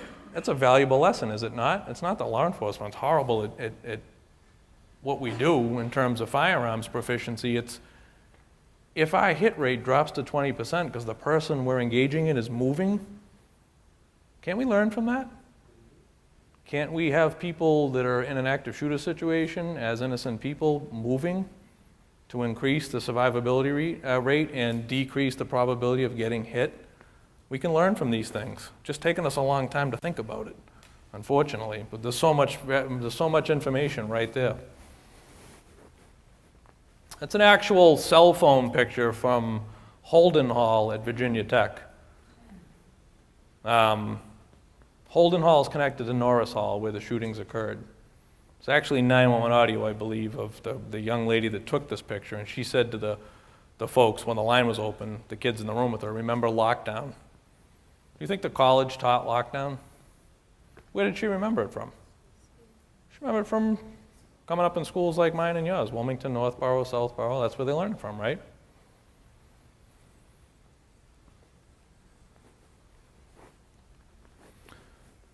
There's Norris Hall on the left, second floor. I'll call your attention to the height of the second floor to the ground. This is Holden Hall over here. Open window. True story. Freshman girl running late for class that day. We see this time and time again, never heard the gunshots. We saw this at Columbine, we see it time and time again. They just didn't hear it. Think how vast Columbine High School is. It's huge. So when a lot of that was going on, there were people in the building that didn't even hear it, let alone misrepresented what they thought it was. Just never even heard it. So she goes to get in, and what did the suspect do to the doors that day? Chained them shut. She's running late. What'd she do? She goes through an open window. What did law enforcement do for a while? Brought out the big hammers, the claws, the pinch bars, shotguns, and tried to blast the door open. Because up until now, we had a lot of schools that if they were locked, we didn't have keys to them, didn't have swipe cards. That's changing. Thankfully, that's changing. We can now gain access to a lot of schools by the old-fashioned way. But if someone takes these other steps to prevent us from getting in, we're now training as law enforcement to deal with those issues too, to find out. We're encouraging police officers. I'm not going to share too much, not because I don't trust you, it's just I'm not going to let out too much. We're training in different ways. We're training officers to think differently about how would you approach getting into that building if you felt like you couldn't get in. And there's a lot of cool ways we can do that, but it's still, we need community support and so on and so forth. Some of these things cost a lot of money as well. So we'll always have that struggle. This is going to be tough to look at. I think it proves some valuable points. We're going to start over here with room 206. 14 people present in that room. This comes right from the governor's report, all right, from the state of Virginia. So this isn't something that's like, hey, let's throw this up on the slide and get everybody's attention. This is from a very lengthy report. Greg just happened to reduce it to a PowerPoint slide. 206, 14 people present, 10 killed, 2 wounded. 1 killed in the hallway. That was from, I hear sounds, I don't know what it is, I'm going to walk out into the hallway to take a look for myself. Believe it or not. How unfortunate is that? Room 211, just across the hall, 19 people present, 12 killed, 6 wounded. Room 207, 13 people present, 5 killed, 6 wounded. Barricaded after the first time. The suspect had made multiple attempts walking up down the hallway. Remember this? Entering rooms, leaving rooms, going across the hall, coming back. Look at the casualty rate difference between that room and these two, because they barricaded after his first trip in. Because when he went in and inflicted that much damage, they said, he ain't coming back, and they barricaded the door to prevent him from coming in. Look at the difference in casualty rate. 204 across the hall, 19 people present. Hey, wait a minute, looks just like this, right? 2 killed, 3 wounded. That slide I showed you a few slides ago, second floor, I wanted to show you the difference. The professor in this room is the picture I wish they would show on TV, because he barricaded the door with his body, and he told the kids, get out. How? Jump out the window. Get out. And they jumped out the window. There was some twisted ankles, busted knees, things of that nature, but everybody that jumped out the window that day survived. He was shot through the door twice, that professor, by the suspect, and died of his injuries. And the other 2 victims were in the process of trying to get out. Valuable lesson here. Look at the last room to the right. Why is there 0 casualties in that room? Because they heard all this horror coming down the hallway, and they barricaded the room from the start. They pushed furniture up against the door, and they would not allow him to get in. Benefits of a lockdown for us as police and administration, if we did the old lockdown, is I say lockdown, I say the code, it always initiates the same procedure every time. I know my attendance, I know where people belong, so on and so forth. I don't want easy. I want what works. But for many years, this was easy for us. It was nice and neat and convenient because it always elicited the same response, and we knew where all the students were. But it's very easy for the shooter because I always, again, know where the students are going to be. Okay? Floor plan, actually, from Brockton High School, believe it or not. If you want to know the size of this place, it's got 4 cafeterias. So instead of going from lockdown, it's time to go to this. Lockdown, gunman in the admin hallway. Or again, if we know who it is, given some specific information, like I suggested you a little while ago, saying who it is, or what they're dressed like, where they are and where they're moving toward. This is my middle school in Wilmington. If there's a shooter in the auditorium, and you're occupying this class down here, would you stay?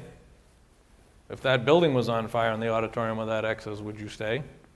So why are we staying if we have information nowadays over the PA saying where the bad guy is? And if I didn't get any laughs, I was going to be extremely worried, because then I'd know how old I am. You all know who she is. So again, it's just an acronym to help you remember this. The alert can be anything. It can be gunfire. Simple as just letting people know if you hear bangs, you hear popping noise, don't just dismiss it as it's fireworks, it's firecrackers, it's this, it's that. Let's not go into panic mode and go crazy, but let's start thinking about it could possibly be gunfire. And until I know otherwise, maybe we should think about it as gunfire. I don't see anybody over here that's ever going to get mad at you for calling 911. They prefer to know what's going on and let them come down and respond and vet out the situation and find out, you know, what's truly happening. We'd rather do that for you folks, trust me. Witness accounts, PA announcements, phone alerts. Got my fancy little text thing going on over here. Took me a long time to figure that out. Colleges are doing that now. They're using text. I don't think it's too far behind where it's going to hit some of the bigger high schools too, the regional schools, things like that. We're going to start to use technology to our advantage. The lockdown piece. We're not taking away lockdown. That lockdown you've been practicing for years, and this is a key component tonight, we're not reinventing the wheel, we're just adding to it. Take lockdown that you've been doing and we're going to juice it up. We're going to put it on steroids. We're supposed to just locking down and locking the door and hoping for the best. We're going to lock down and encourage people to use implements in the room to secure the door even further, or the windows, to make it more difficult for that bad person to get in the room. Using belts, purse straps, shoelaces. And I got some pictures coming up in a minute that'll show you that. After we've locked down or while we're locking down, we should be talking up with each other in the room, coming up with a strategy. Hey, I hope this works, but if he makes it in here, what are we going to do? Hey, this laptop becomes an object at this point. I don't care what it costs. My iPod, iPad, dictionaries, cups, just become stuff to throw, okay?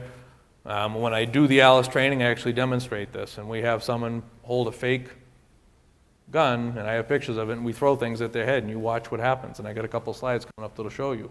If someone's bobbing and weaving, it's a natural instinct to defend yourself and to look away when something's coming at you.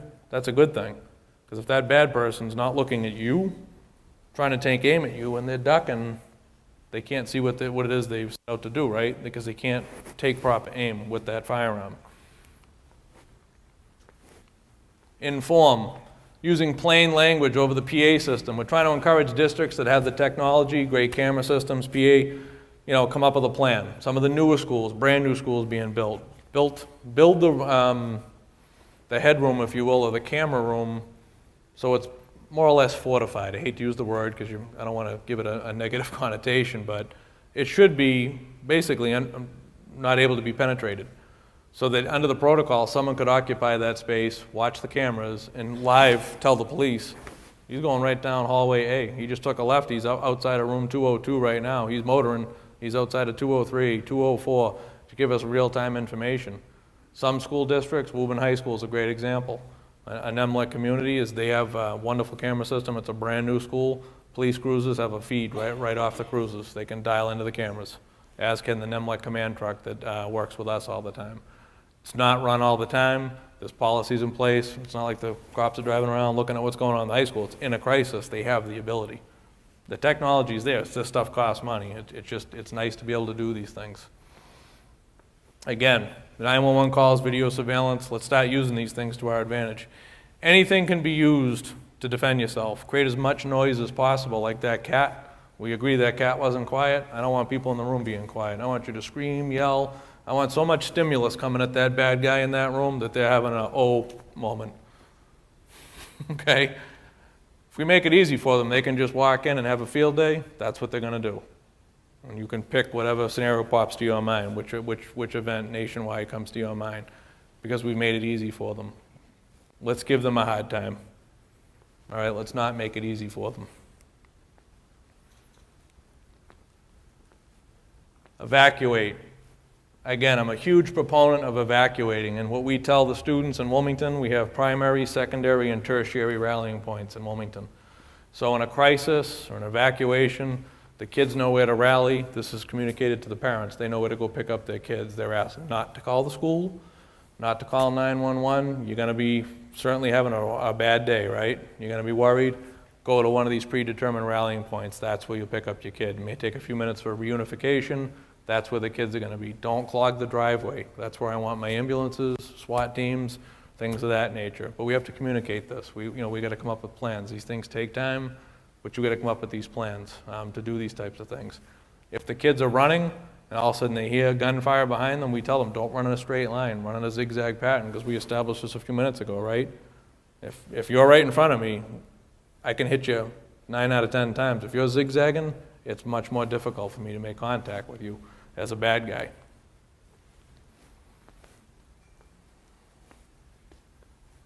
Commit, that's the biggest thing. If you're gonna do something in the counter piece of it, if you have to throw things, you gotta commit to your decisions. It can't be wimpy.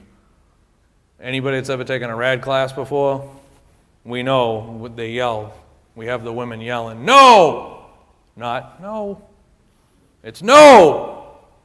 Cops, we tell them all the time in defensive tactics, it's get back, right? We say it all day long till we're blue in the face. It's get back, it's that verbal stimulus, it gets us breathing, other people hear it, and you're giving that person a little shock and awe. So we're screaming and yelling, and I don't care if you're not polite about it. This is all about increasing your ability to escape, for us to get on scene, and increasing the ability to be able to decide, take actions to increase survivability. Is anybody saying tonight that there's not going to be any casualties, that no one's ever going to get injured? No, because nobody can say that. That'd just be plain wrong. It's decreasing the casualties and increasing the ability to survive. Okay? Decreasing the casualties we see, increasing the ability to get out. Takes some mental conditioning, which I see a lot of people seem like I see some pretty enthusiastic people saying, body language I'm reading seems like a lot of people saying, all right, I get this, I understand that. Whether you're still skeptical or not, that's completely natural. Looking around your environment. I tell teachers this all the time. Look around your environment. What's in your classroom right now? Cords for computers, phone cords, things of that nature. Why? Because if you look at those door closers on the top, out in the back there, those doors have them right there and right there. You can actually do a pretty good job of preventing someone from getting in a door like that opens outward with those hydraulic door closers. You wrap it up with a belt, shirt tie, zip tie, things of that nature. Envision this. They're trying to pull the door open. Those closers want to open at this point, right? They have to expand to allow the door open. If they're stuck, it becomes more difficult. I didn't say it impossible. It becomes more difficult. You're buying time for these men and women to get there. So you're slowing the bad guy down. How long do you think they're going to keep trying that same door before they move on to another room? Does a burglar pick the house that's pitch black, set back off the woods, or do they pick the house that's got the alarm system, the lights on, the dog barking, and see what I'm saying? It's the same analogy. It's the same thing. Zip ties, cords, more cords. So there's the one I get asked a lot, so I took these pictures to help people out. The doors that open in are easy, right? I can put big furniture and implements in front of a door that opens in, because that's an easy thing to block. But doors that open outward into a hallway become more of a challenge. But they're not that hard. It's just we don't think about this stuff. If you put something longer or wider, than the door opening in front of it and then attach it to the door, how do I pull a table through the door opening if I'm on the other side? Right? I can smash that window and reach in, yeah, but that's going to take time. So while I'm smashing the window trying to reach in, or I'm trying to figure out how you're trying to keep me out, what's passing right now? Minutes or moments. And what are you supposed to be doing in that room at this point? Gathering items, mentally preparing yourself to do whatever's going to have to come next. These things should not be done on an average daily basis. We know that. Fire codes, it's just not a good idea. In the heat of the moment, in a crisis, these are just some ideas. I'm not saying this is the end-all, be-all. That's my valuable trusty intern. He's using a belt, a trouser belt, wrapped around the door handle. Notice how he's not directly in front of the door. If someone's going to shoot through the door, he doesn't want to get hit, so he stays off to the side. 2 people on the same door. Adds more body weight, especially when this guy's here. Stick with me. So 2 people on a belt, how's that guy gonna, and I had, there's a, you can't see him, new recruit, just graduated the academy on the other side of the door, so he's in pretty good shape. He was trying to pull us through the door and he couldn't. And he's a pretty big kid.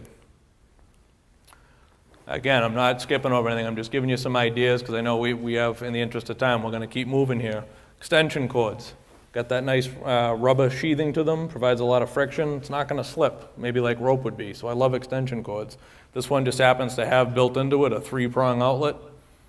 It's pretty neat. Just happens to be almost like a stop. So if the knot failed, it's probably gonna jam up, right? And kind of prevent it from, probably gonna help us out. Again, we're using distance to our advantage. So here's one of my buddies at work, one of my fellow firearms instructors. He's wrapped this up, then the door, and he's moving out of the way. Then you got a couple friends.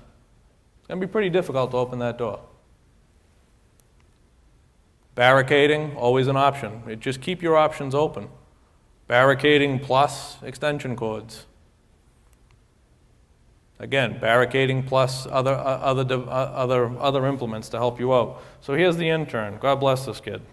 He serves in the United States Army, and we thank him for his service, and then he comes to the police station to do an internship, and we beat the crap out of him. Watch his body language. Watch his head, watch his body language when my dispatcher and my detective start throwing things at him. And we use tennis balls because we want to injure this poor kid. But watch his head. He's got a blue training firearm in his hand. I don't know if you can see it. Right there. So he comes in pointing, getting ready to inflict harm, and then watch his body language as the slides progress.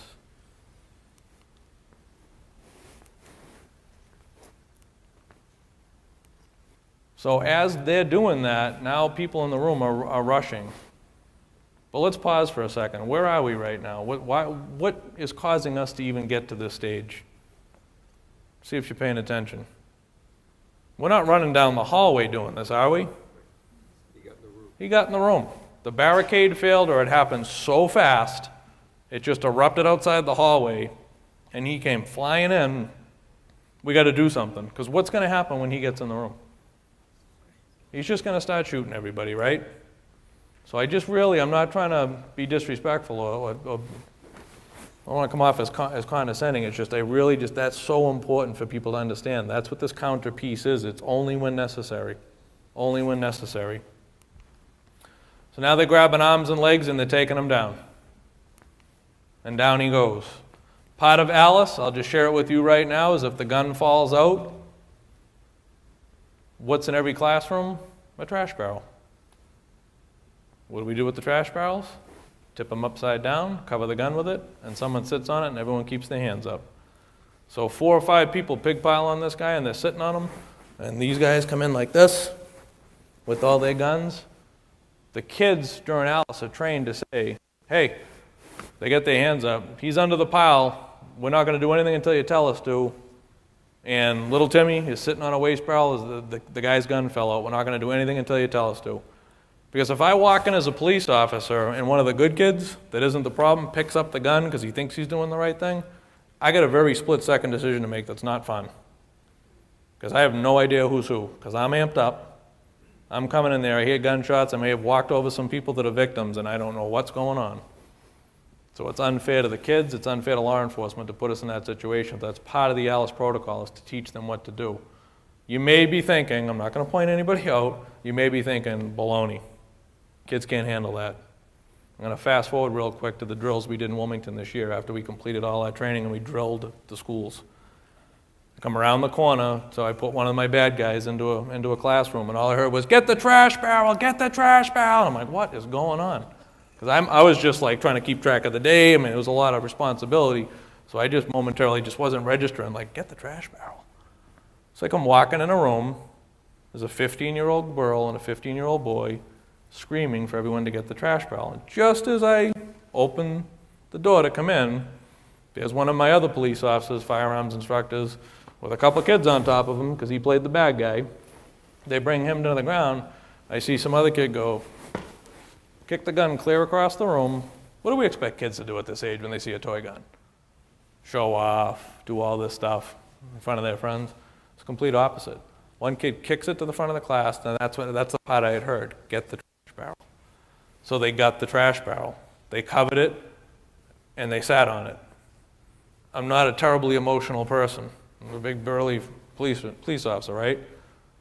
I almost got a little emotional when I saw it because it was a win. The kids got a 40-minute pre-training session probably a month or two before this.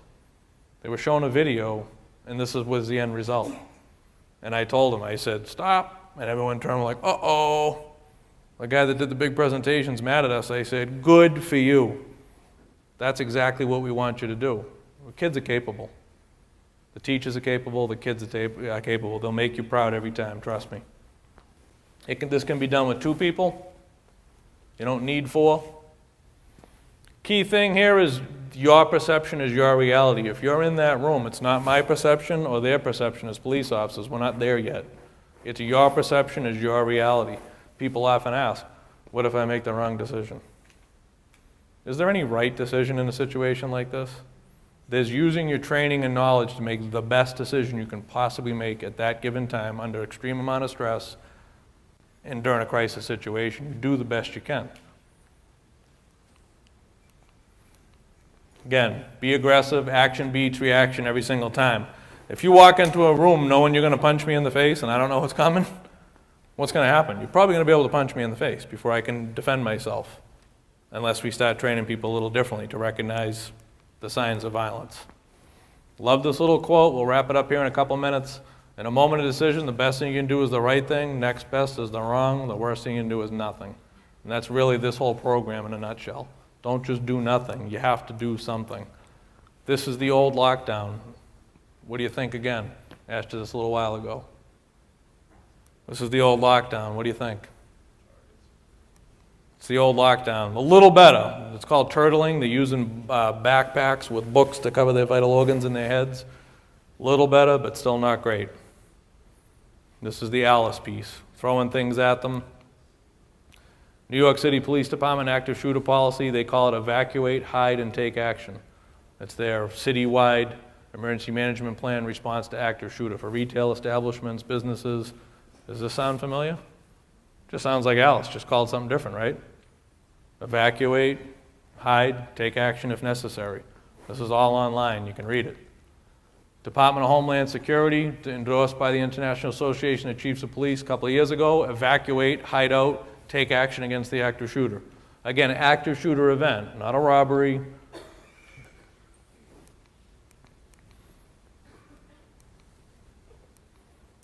I'm going to quickly show you this. Do we have time, Christine?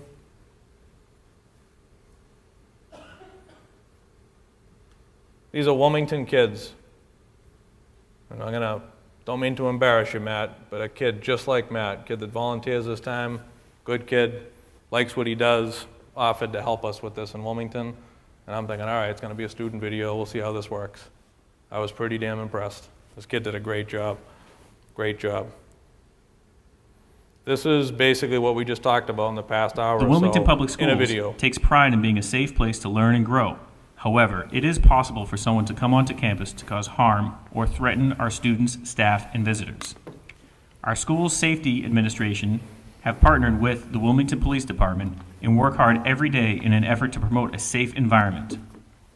Should the unthinkable happen in a Wilmington school, you must know how to react to help lessen the impact and help protect yourself and others. Recently, schools throughout the country have fallen victim to horrific incidents. Realizing this, we strive to prepare ourselves and others to react in a way to help prevent injuries and save lives. Although highly unlikely, you could be faced with a situation in which an armed aggressor is threatening your safety and those around you. Today we would like to introduce a program called ALICE. The acronym ALICE stands for Alert, Lockdown, Inform, Counter, and Evacuate. With the proper use of these 5 steps, you can save your life or the lives of others. The acronym ALICE seems like sequential steps for you to follow. However, the letters are actually a way for you to remember the important choices you may decide to use in order to stay safe. The decisions you make should be based on the specific situation. Should you find yourself in danger, you may choose to evacuate, go into lockdown, or you may have no other choice but to counter the aggressor. Alert refers to the way you learn about the threatening situation and how you communicate the dangers to others. You may see the aggressor. You may hear gunshots, screams, or other loud noises. Someone may tell you, or you may even receive a cell phone call or text message. It is always okay to contact the Wilmington Police with information, as they are prepared to handle any overflow calls they may receive during an emergency. Once alerted to the danger, it is time to take action. If you are unable to get out of the school quickly and safely, you may need to go into lockdown and barricade the door. As soon as you are safe, immediately dial 911 and give as much information as possible. This will help provide details of the danger and help the police get to you faster. If you choose to lock down, move quickly into a room or area that can be closed off by a door or other barrier. Quickly lock and barricade the door. Remember, time is always an issue for you and the aggressor. If you are able to stack chairs, desks, tables, and other things against the door or entryway, the threatened person will likely move to another area instead of wasting time having to climb over or move the objects and attempt to get into a room where people may not be there. The aggressor's goal is to do as much harm as possible before the police intervene. Once you have locked and barricaded the door, quickly move to an area out of sight and quickly start formulating a plan for how to respond should the aggressor try to get into your safe area. Coordinate your actions. Start gathering several items that you can use to protect yourself. Every room has something you can use to distract and defend from the aggressor's attack. Communicate the plan with the people around you. Don't wait for the aggressor to get into the safe area to have a plan of action. Please know, the police are trained to respond immediately. The police are not there to care for those injured or stop and try to get people out of the building. Their mission is to stop the aggressor from harming others as quickly as possible. Staying informed is also very important. If you see or hear something that can help the police, someone in your room should immediately call 911 and give the information to the dispatcher. I'm in Wilmington High School, first floor, room 109. We have 12 people in a room. We heard gunfire. It sounded like it was close, and we have the door barricaded right now. Please hurry and get here. All of us are scared and we don't know what to do. Please hurry. Telling the 911 dispatcher what you have seen or heard and where the aggressor may be located is key to helping the police respond to the threat. If your aggressor's intent is coming into your safe area and you're able to, you may choose to leave through another door or window. Although hiding is one option, don't just lie under a desk or hide in the corner. If there is no way to keep the aggressor out of your room or to evacuate to a safer area, you may decide it is best to defend yourself. If you decide to counter the aggressor's attack, you may be able to distract and disrupt the aggressor's plan, put the aggressor on the defensive, and maybe even disarm and subdue he or she until the police arrive. Once on the floor, try to separate the weapon from the aggressor, but never pick it up or handle it. You should then have someone dial 911 to update the police of the situation. If possible, hold the aggressor down on the floor until the police arrive. Once again, do not pick up the weapon because you may be mistaken as the aggressor. If you are staying in the room, carefully place a trash can or large object over the weapon and guard it until the police arrive.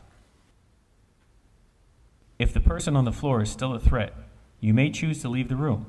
If you leave with the weapon, place it in a trash can, box, or other container so that you will not be mistaken by the police as the aggressor as you enter the hall or exit the building. Just before leaving the room, place your hands above your head with all your fingers spread and say, "We are coming out." The ALICE program is designed to help teach students and employees of the Wilmington Public Schools how to react based on any type of threatening situation. Only confront the aggressor if it is obvious that you are in immediate danger and if there is no other way to lock down or evacuate the area. Hi, I'm Lieutenant Scott Sensabaugh with the Wilmington Police Department. The Wilmington Police and Wilmington Public School System are proud to be endorsing the ALICE program. As partners in the school community, we're always looking for innovative ways and strategies to make sure that the faculty and the children are safe in our school systems. This ALICE program takes massive steps in that direction. Kids did a pretty nice job, eh?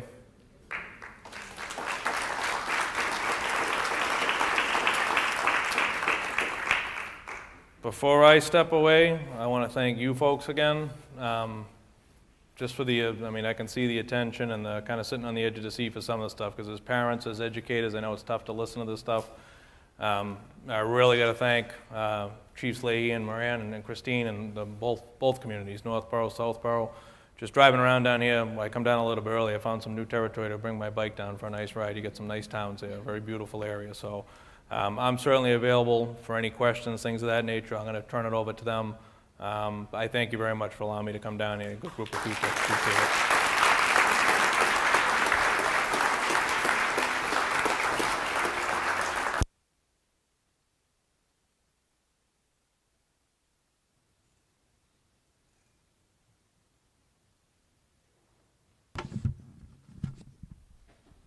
So I think we can all agree that his kids may have done an amazing job, but I think he's done an amazing job for us this evening, breaking down the ALICE program and sharing with us the options that are available for our students. So at this point in time, we'd like to open it up to questions and answers. We have 2 mics, and if you wouldn't mind stepping forward and in town meeting fashion, maybe identifying yourselves, and we'll take it from there. I'm not sure how many questions we might have. Hi, Paul Jackson from Southborough. My question is about how this applies at different age groups. I can see how what you described would work pretty well in a high school situation, but I'm curious what is being described to kindergarten classes and people like that. Yes.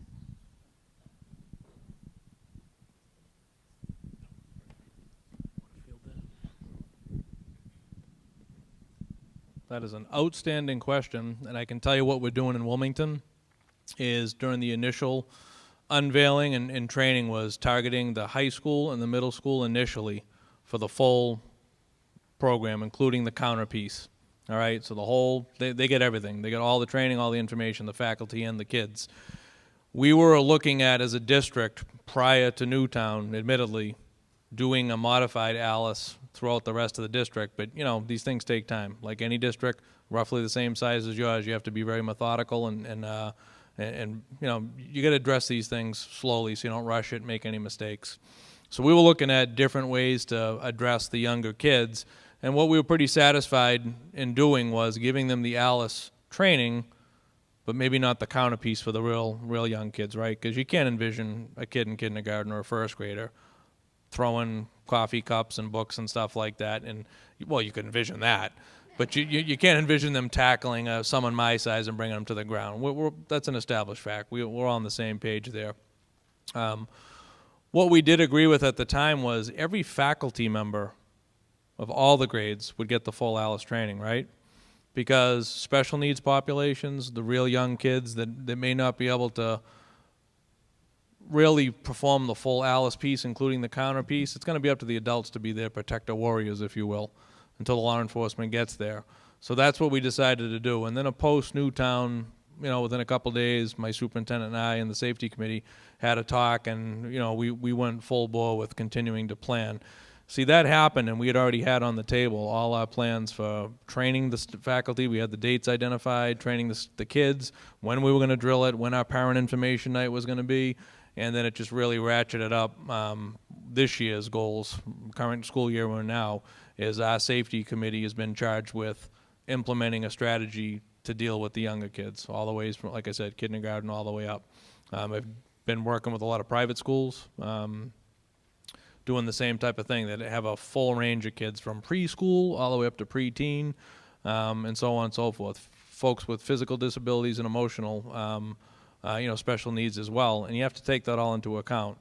One of the things we can agree with, because perhaps maybe one of you is maybe thinking about this too, is a lot of the classrooms with the special needs kids that might be on the spectrum, so on and so forth, have more than one adult in the room normally. You'll have a teacher, a teacher's aide.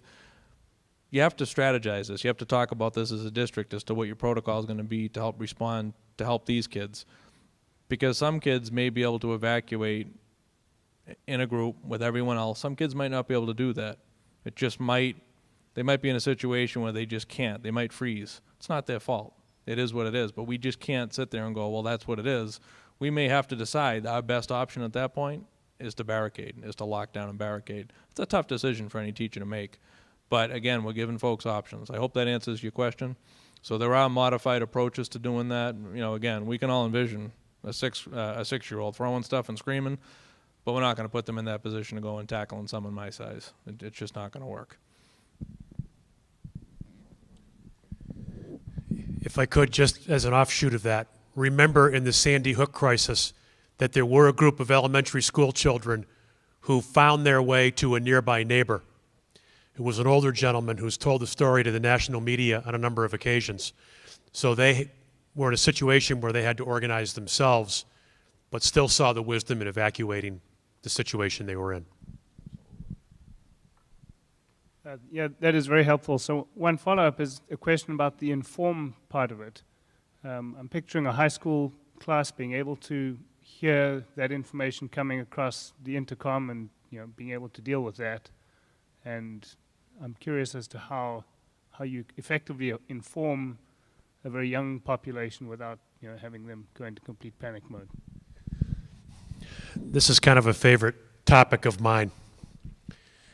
And the best parallel I can give you is when we all hop aboard a commercial airliner to go on that family trip to Disney World, the first thing that the flight attendant does is tell you what's going to happen when the plane crashes.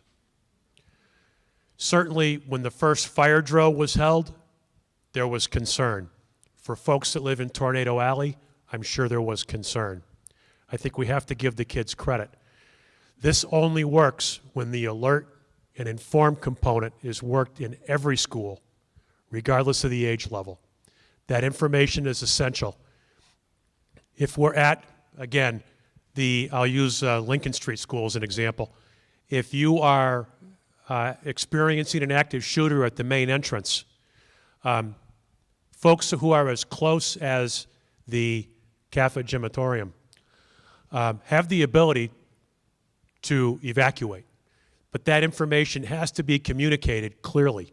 We can no longer have, there's a bear in the woods, all these other obscure codes that were of no value whatsoever to parents, to substitute teachers, to contractors working in the school. We've got to call it what it is and empower people to make the choices based upon the training that they've been given. It's a scary thing at first, but it's the only way this works. Hi, Dan Pearl, Southborough. I have two issues regarding 911.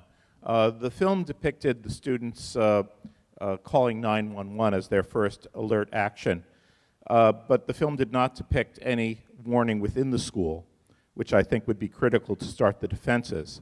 Was that an omission or part of the ALICE program that things come from 911 and police?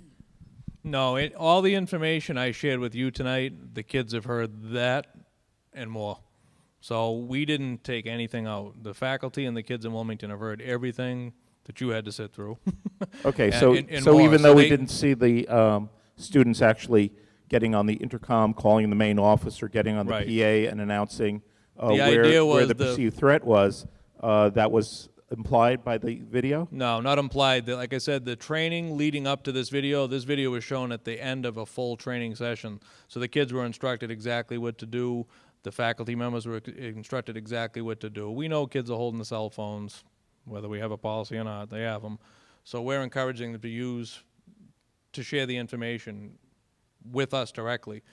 If you look at a video that was used for many years to train schools and how to deal with these issues, it's called The First 20 Minutes of an Active Shooter. It depicts a teacher seeing a kid walking across the parking lot, then holding the microphone down to call the front office. They answer the call, then they call the principal who comes down, then the principal summonses the SRO. Unrealistic. We want people that have live, real-time information to share it. So if I have a student in Wilmington that's seeing something in a back hallway as he's leaving the men's room, I want him to be able to call if he sees it. We've instructed the teachers, furthermore, that if you're going to call 911 and you can call the front office at the same time, do so. So we've encouraged them to activate simultaneously to say, when they hold down the microphone to call the front office, I'm on the phone with 911, I just want to tell you what I see right now. So they're simultaneously giving the front office information to put the announcement over the PA as well as telling us. So there was no act of trying to omit anything from the video whatsoever. It's just we had to condense it to what we could to keep it manageable. The idea was for us as Wilmington educators and police to give them the information we wanted them to have and then try to make the video to kind of bring it all home. There's really so much value for the kids to see their friends and their peers in a video. It really resonates with them as opposed to borrowing one off the internet. So we felt that was a good approach. Thank you. The other 911 related issue is actually about cell phones. I know that my daughter has very poor cell coverage within this school, and if cell coverage is a linchpin of the ALICE response, then technology might need to be applied to improve cell phone coverage within the school.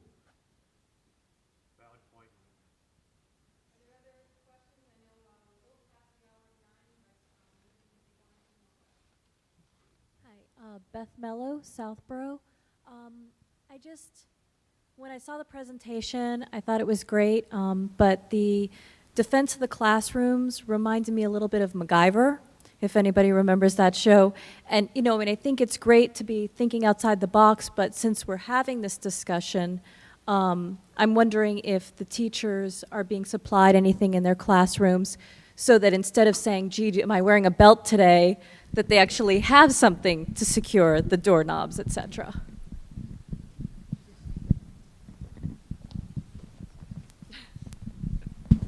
Where are those mics A and B?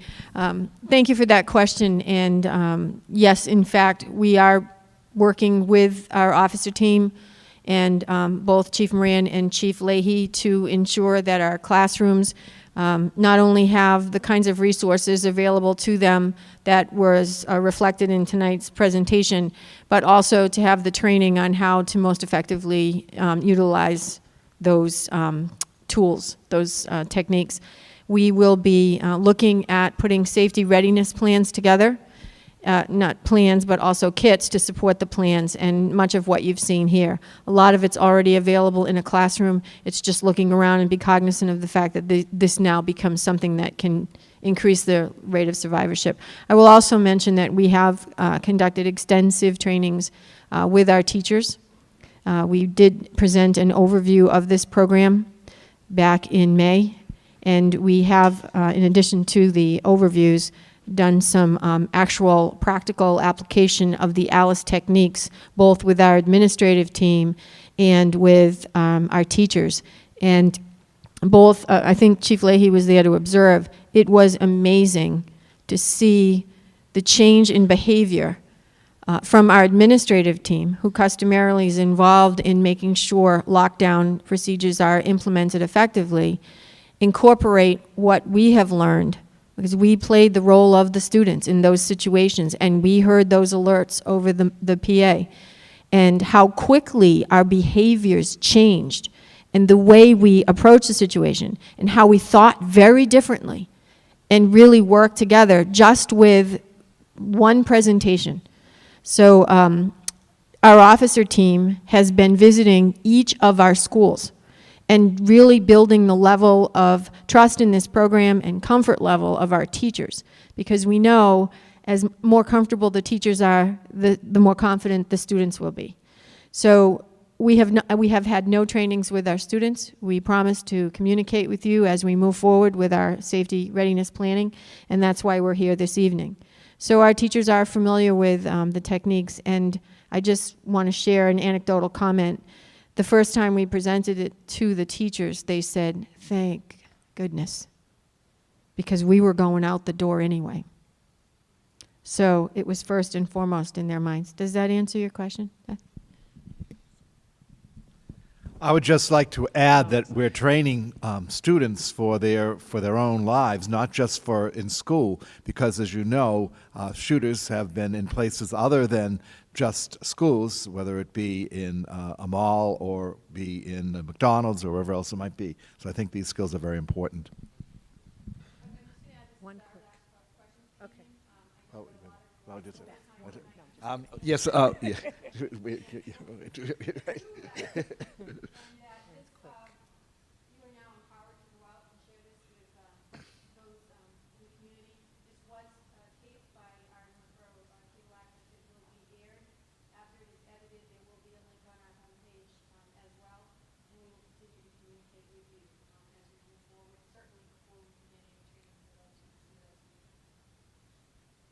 I'm Kara Shaw from Southborough.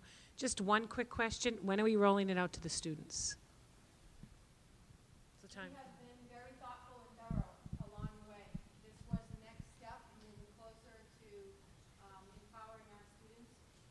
And we will continue to have those conversations. I know there was a question about how we're going to communicate this information to our students. We have a team of educators who have volunteered to sit down and really craft that kind of message and make sure it's age appropriate. So we are in that stage. I would imagine that it really is going to be a lot more planning with our office team as it has been. We've spent hours and hours and hours talking about every small piece of this. And so we will train our students when we feel that we have exhausted all the conversations that need to happen to make sure that as we teach progressive steps in ALICE, it is presented to them appropriately and in a manner that I would say. Well, if I could just say, we'll most likely begin with the high school first. Just yet. Oh, yes. We have moved on a very quick pace to adopt these options or make these options available, so I would say this fall.